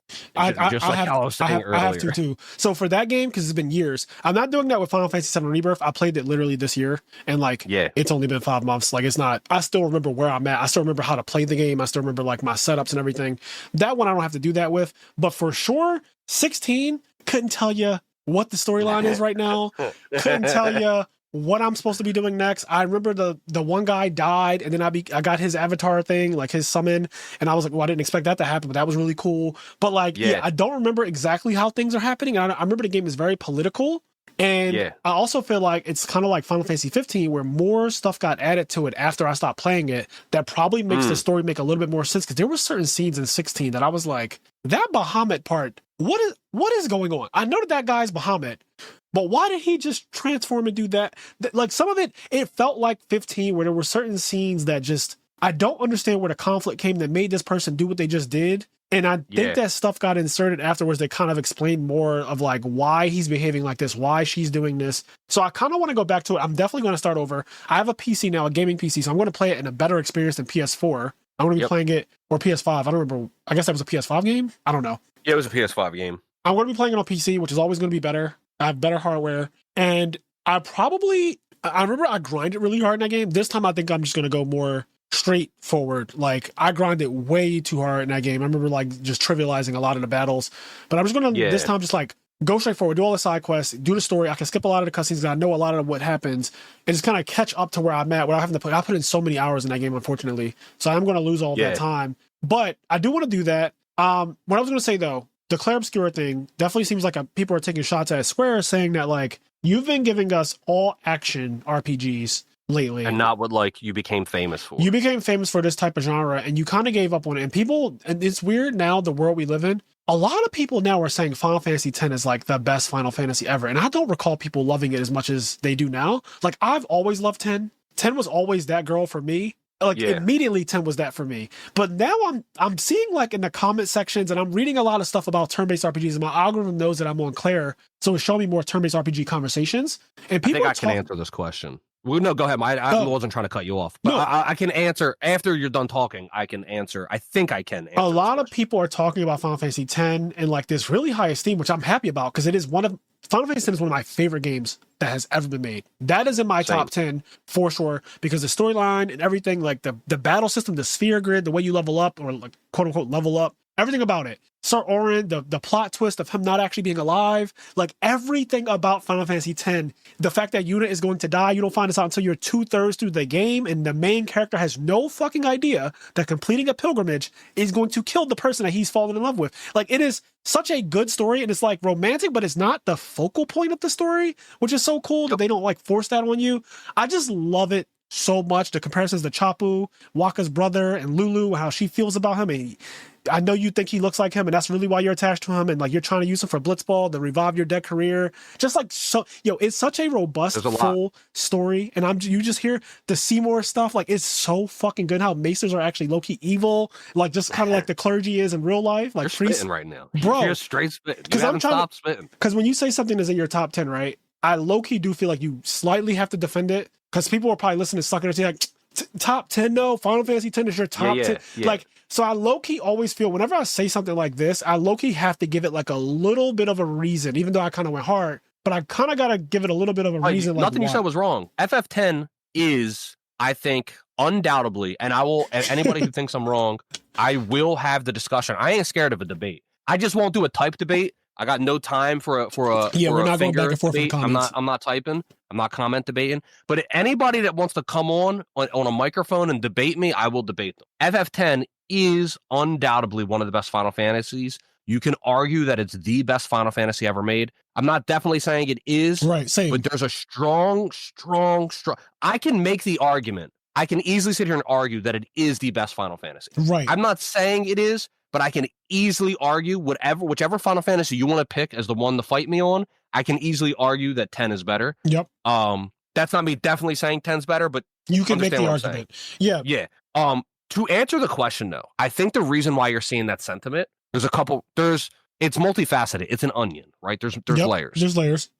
The first layer is that originally when you and me were growing up, the Final Fantasy debate was between 6 and 7. It was always I remember that 6 or 7. It was always which one is the best. 6 was for the people that were a little bit older than us. Yep. That grew up with the old Final Fantasies, and then 6 is the absolute pinnacle of that. And it is an incredible game. 6 deserves a remake. Because there's a lot of people that haven't experienced 6 just because how old. 6 is it's an impeccable game. It truly holds up to today's standards in terms of story, etc. It's a great game. And then 7 was like the new guard. That was more so the Final Fantasy that hit our generation the most as we were growing up. But then I think 10, for our generation, people a little bit younger than us, I think 10, it was like the new 7, I guess. It was just like so fucking good. But and then so basically we are like the new people that were like the 6 heads, I guess. Right. And that like our generation, people we're talking to that are as old as us, they're talking about 10 like the way we used to talk about 6, I guess, right? Yeah. Because if you think about it, like the people that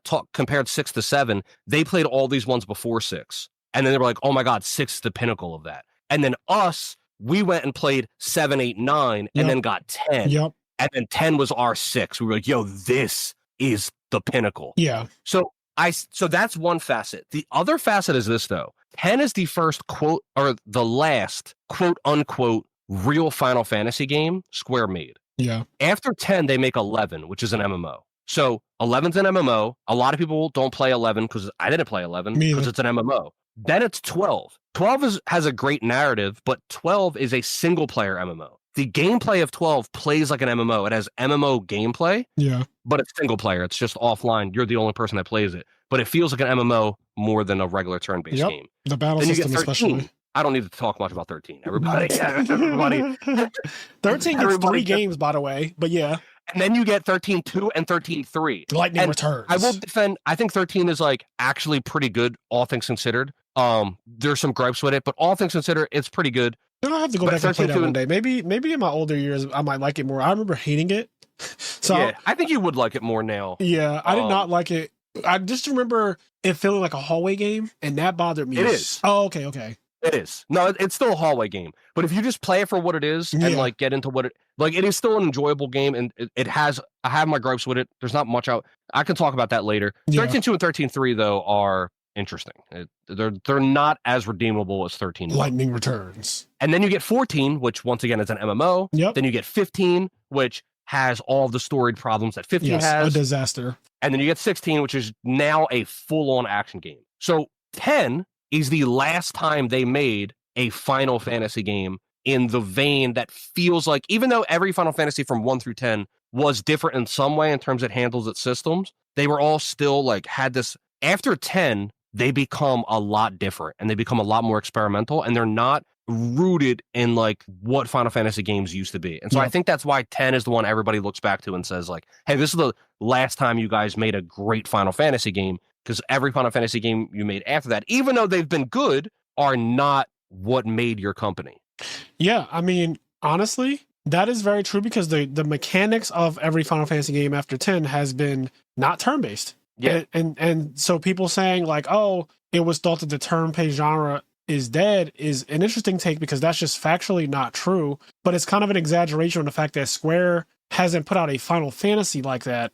And that's their main, like they put out other games, but that is their main game that like one, it resurrected the company and like everyone knows them for Final Fantasy, and Final Fantasy has held the best RPG series of all time and stuff like that. And then for you to not make a turn-based one in, I don't even know how many years. Yeah, that's the other thing too, just to give Square a little bit of credit, although they haven't really been doing that with Final Fantasy. A lot of these great turn-based games, RPGs, are still Square. Yep. Bravely Default is Square. Octopath is Square. Yep. Dragon Quest is Square. Yep. Dragon Quest 13, I mean, that's pretty old now. I forget when Dragon Quest 13 came out. But that was a huge fucking turn-based game that was widely beloved. And they also did something amazing in it. I don't know if you know this. This is only for the Switch version, I think. Dragon Quest 13 is a full 3D, completely 3D, modern graphics, turn-based RPG. On the Switch version, you can actively press a button and the screen it'll become a 2D RPG. It'll look like an SNES game. Oh, wow. It goes from a fully 3D modeled game, and then you can turn it into an SNES game. It's actually really fucking cool. And At any time? At any time. That is so At any wild. fucking time. It's so sick. Who the it's hell so fucking sick. That sounds like so much work. Yeah. So like Square's been making great turn-based RPGs. They just haven't been doing it in Final Fantasy. Yeah. So if that's the argument people want to make, I'm fine with that because that's factually accurate. I just don't like when they extrapolate it to saying turn-based RPGs are dead everywhere. Yep, because that's what they're saying. They're like, oh, this proves that turn-based RPGs are not dead. The genre is actually well and alive, and Clair Obscur resurrected, stuff like that, blah, blah, blah. And I was like, I don't know if that... What? Like, I was just confused. Yeah. And I get it. Like, Clair Obscur is definitely on another level, like, of compared to turn-based games that have come out lately. But, like, the genre is not dead. Like, the genre of turn-based is not dead. So, yeah, Final Fantasy 10 definitely stands the test of time. It's also 3D, and it has a great story, and it has great music. It basically is a, like, if you compare it, a Final Fantasy to Clair Obscur would be that one, in my opinion. I think that they have, like, very similar motifs, like a very dark theme too, right? Like the shit that happens in the game, or like, it's very dark. Both of them have this like dystopian, they are both dystopian actually. So they're dystopian games where like there's impending doom in both of them.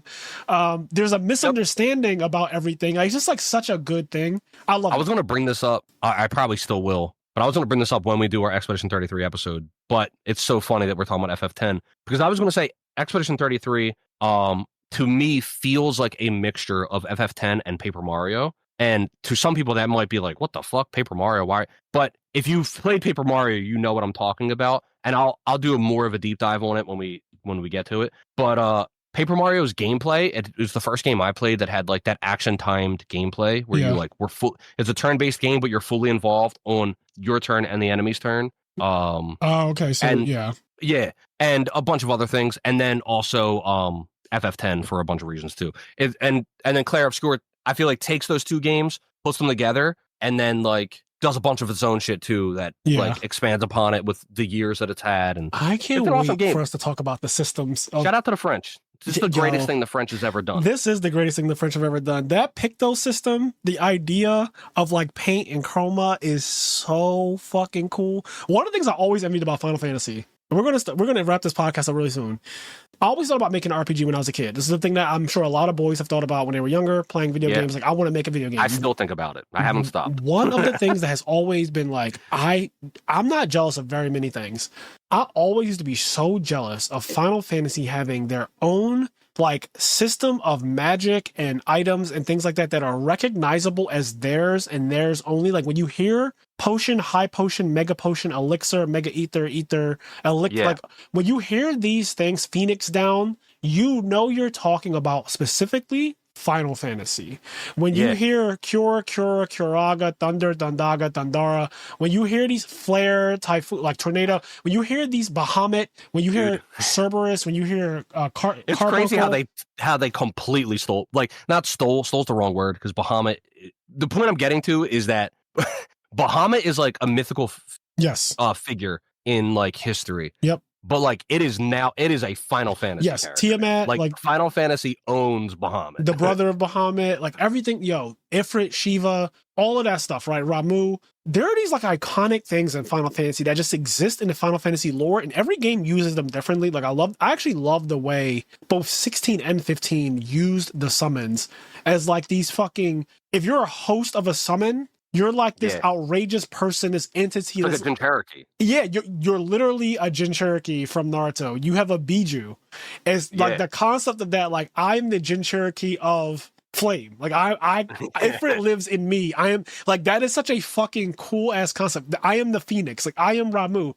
That to me is one of the coolest things. And like you live your life where everyone knows like this person is to be revered, to be feared.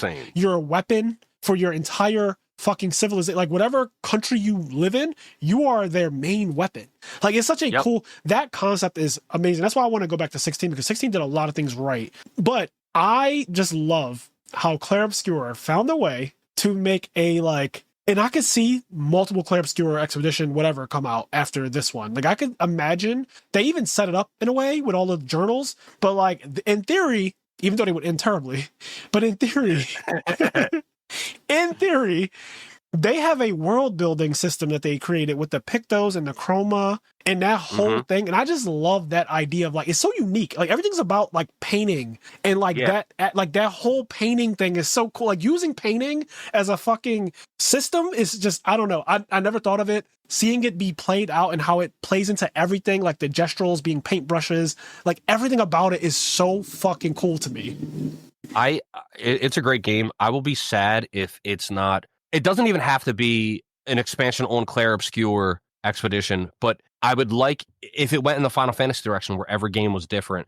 But my point is, it would be sad if this game's systems, like were abandoned. Like if we never got another game that evolved on these systems and played with these systems more. If this studio didn't make another RPG, it would be a really sad day, because like if I go 5 years down the line and there's not a spiritual successor to Expedition 33, I'm going to be a little annoyed, because that's the thing that I think we want is like, I love FF10. I've replayed FF10, no exaggeration, 10 times. Yeah.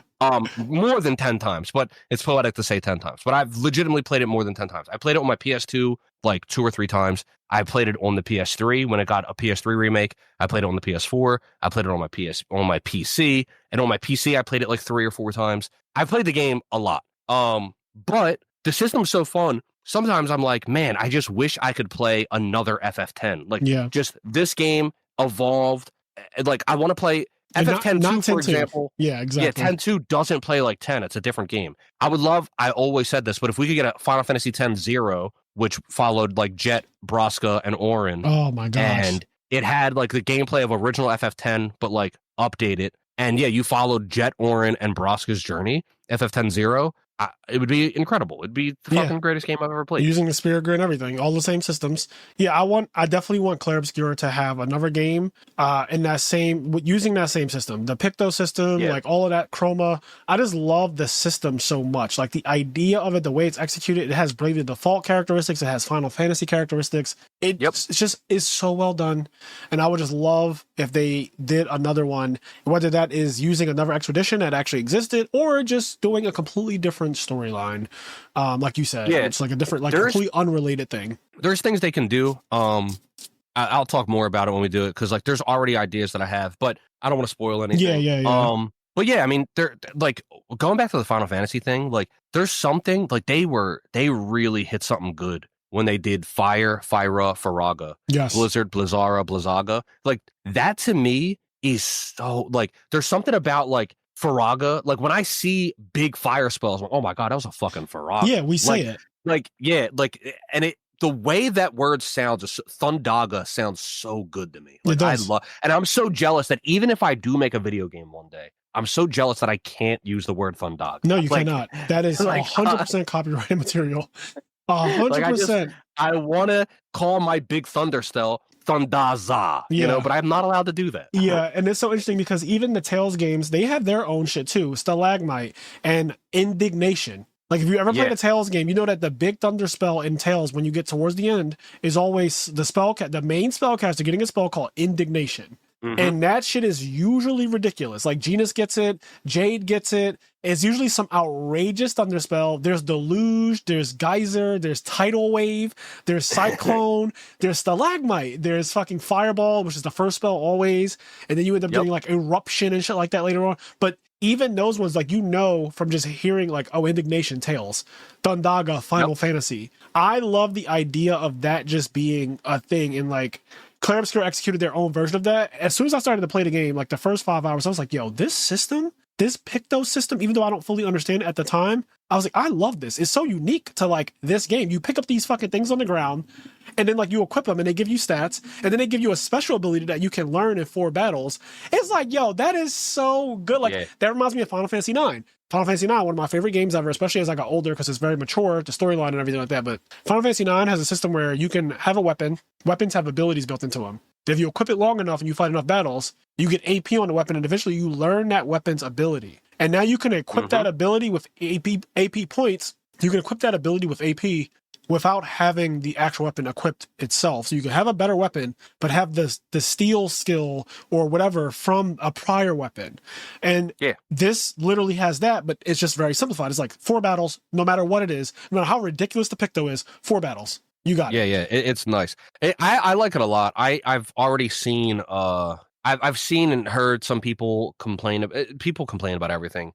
I cannot. I know people complain about everything, but some things are just like, I love looking at the complaints of people sometimes, man, because like it helps me hone how I really feel about something. Yeah. And then I'm, you know, because sometimes it's like, hey, maybe I am blinded, but then sometimes I read something, I go, oh no, you're just dumb. Yes. You're just, because people get stuck in feeling like they have to like min-max everything. Like, oh, I have to do all this other stuff. Like, for example, when I was getting the Pictos, there's some people that took that and they're like, oh, this is so annoying. This is going to mess up my build because now I got to take this off and put this new one on in order to master it. Me, especially early in the game, I was like, whatever new Picto I got, I put it on immediately. I just put it on. I get it. I just put it on. I didn't even think too much about it. Battles, bro. Yeah, it's like 4 battles, and then I can do whatever I want. Yeah, switch back to the other one.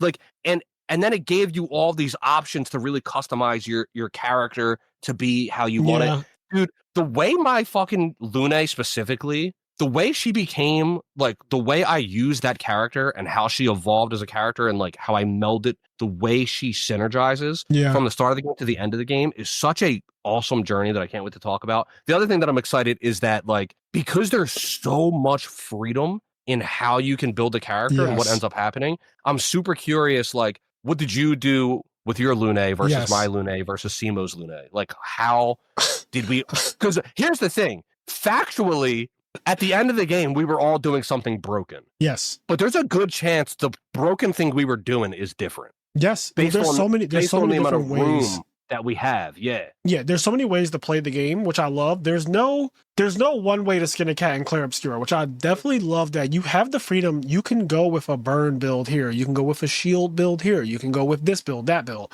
I love that is a thing. And like, you can even build your Lune different, how you're talking about. Like, you can build your Mael different, you can build your, Gustav different. Like, you can do whatever you want. Like, you can have your characters be set up to do specific roles, and you can swap them out and stuff like that. And it is truly an amazing thing, the way the game is set up.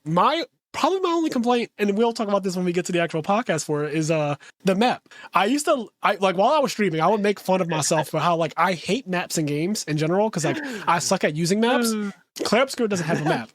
And so it's really funny that, like, as I'm running around aimlessly, and I get lost like Zorro in that game. My stream is 90% of me running around an area and being like, did I go this way? I don't think I went this way, but I fully went that way.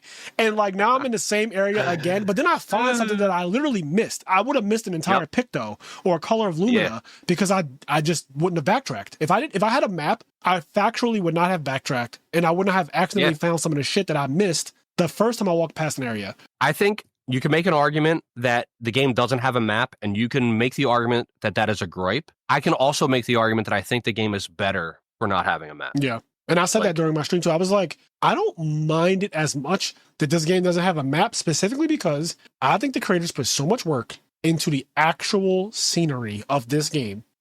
And I know how I play RPGs with a map. I literally stare at the map and I move my character literally without looking at the fucking character, but by looking at the arrow on the map, I will move my character along a map like this, and I will scrub every inch of a map without ever looking at cloud. An RPG with a map, you could play it on a fat gray Game Boy. Yes. Because all you need is the square and the arrow. Yep. Like, that's all you need. I literally have played RPGs in the past with the map open, and I'm just scrubbing the area to make sure I fill out every inch of the map and like see everything.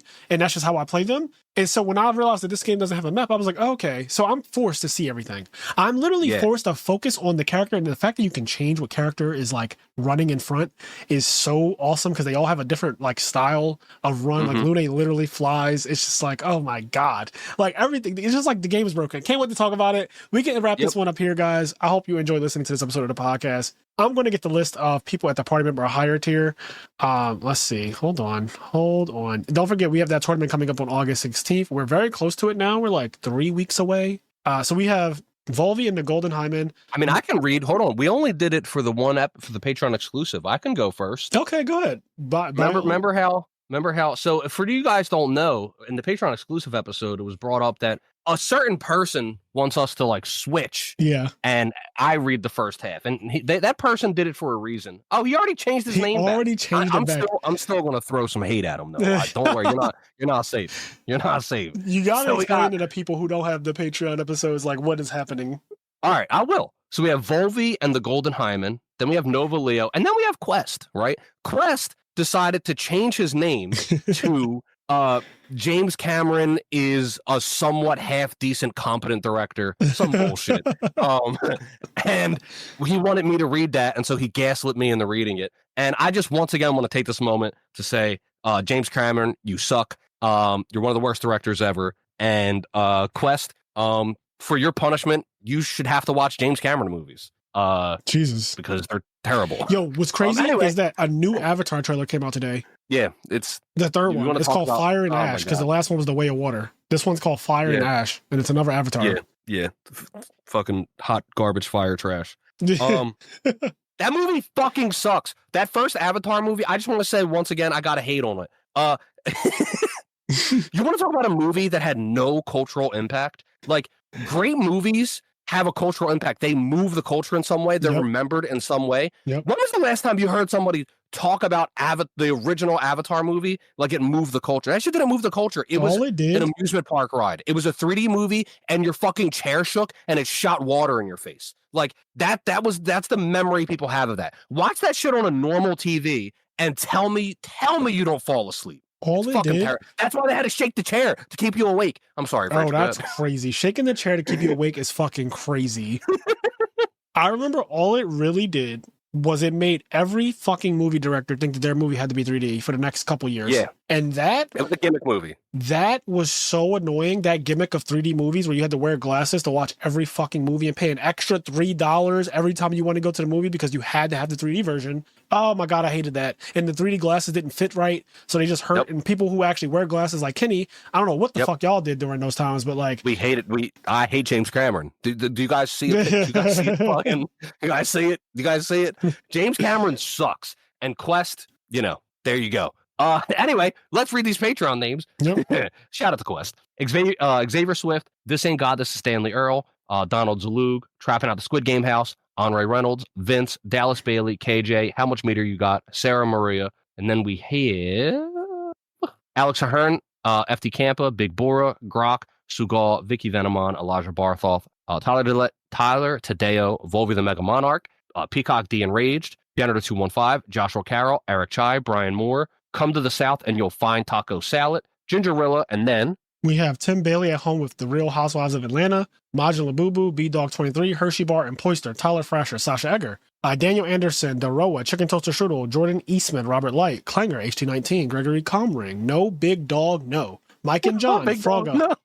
Anthony Japov, Michael Zeng, Tim Ponce, Tyler, Chris Louie, Bob Cuddy, Louis Jarez, The Hopeless One, Choo Choo Train, Zuku Senryu, JTL, Cave, Raj, Chris Kemp, Dustin Wallace, and our newest one as of today, James McGregor Thu. So again, don't forget, guys, everyone whose name I just read out on this list, you are all eligible to play in the IMNerd special tournament coming up in August, where $1,000 cash will be given out as real Edison format. There's none of this bullshit time travel. We're doing real Edison format, so we're playing it the way God intended. And yeah, $1,000 cash tournament. Cannot wait. August 16th. That's a Saturday.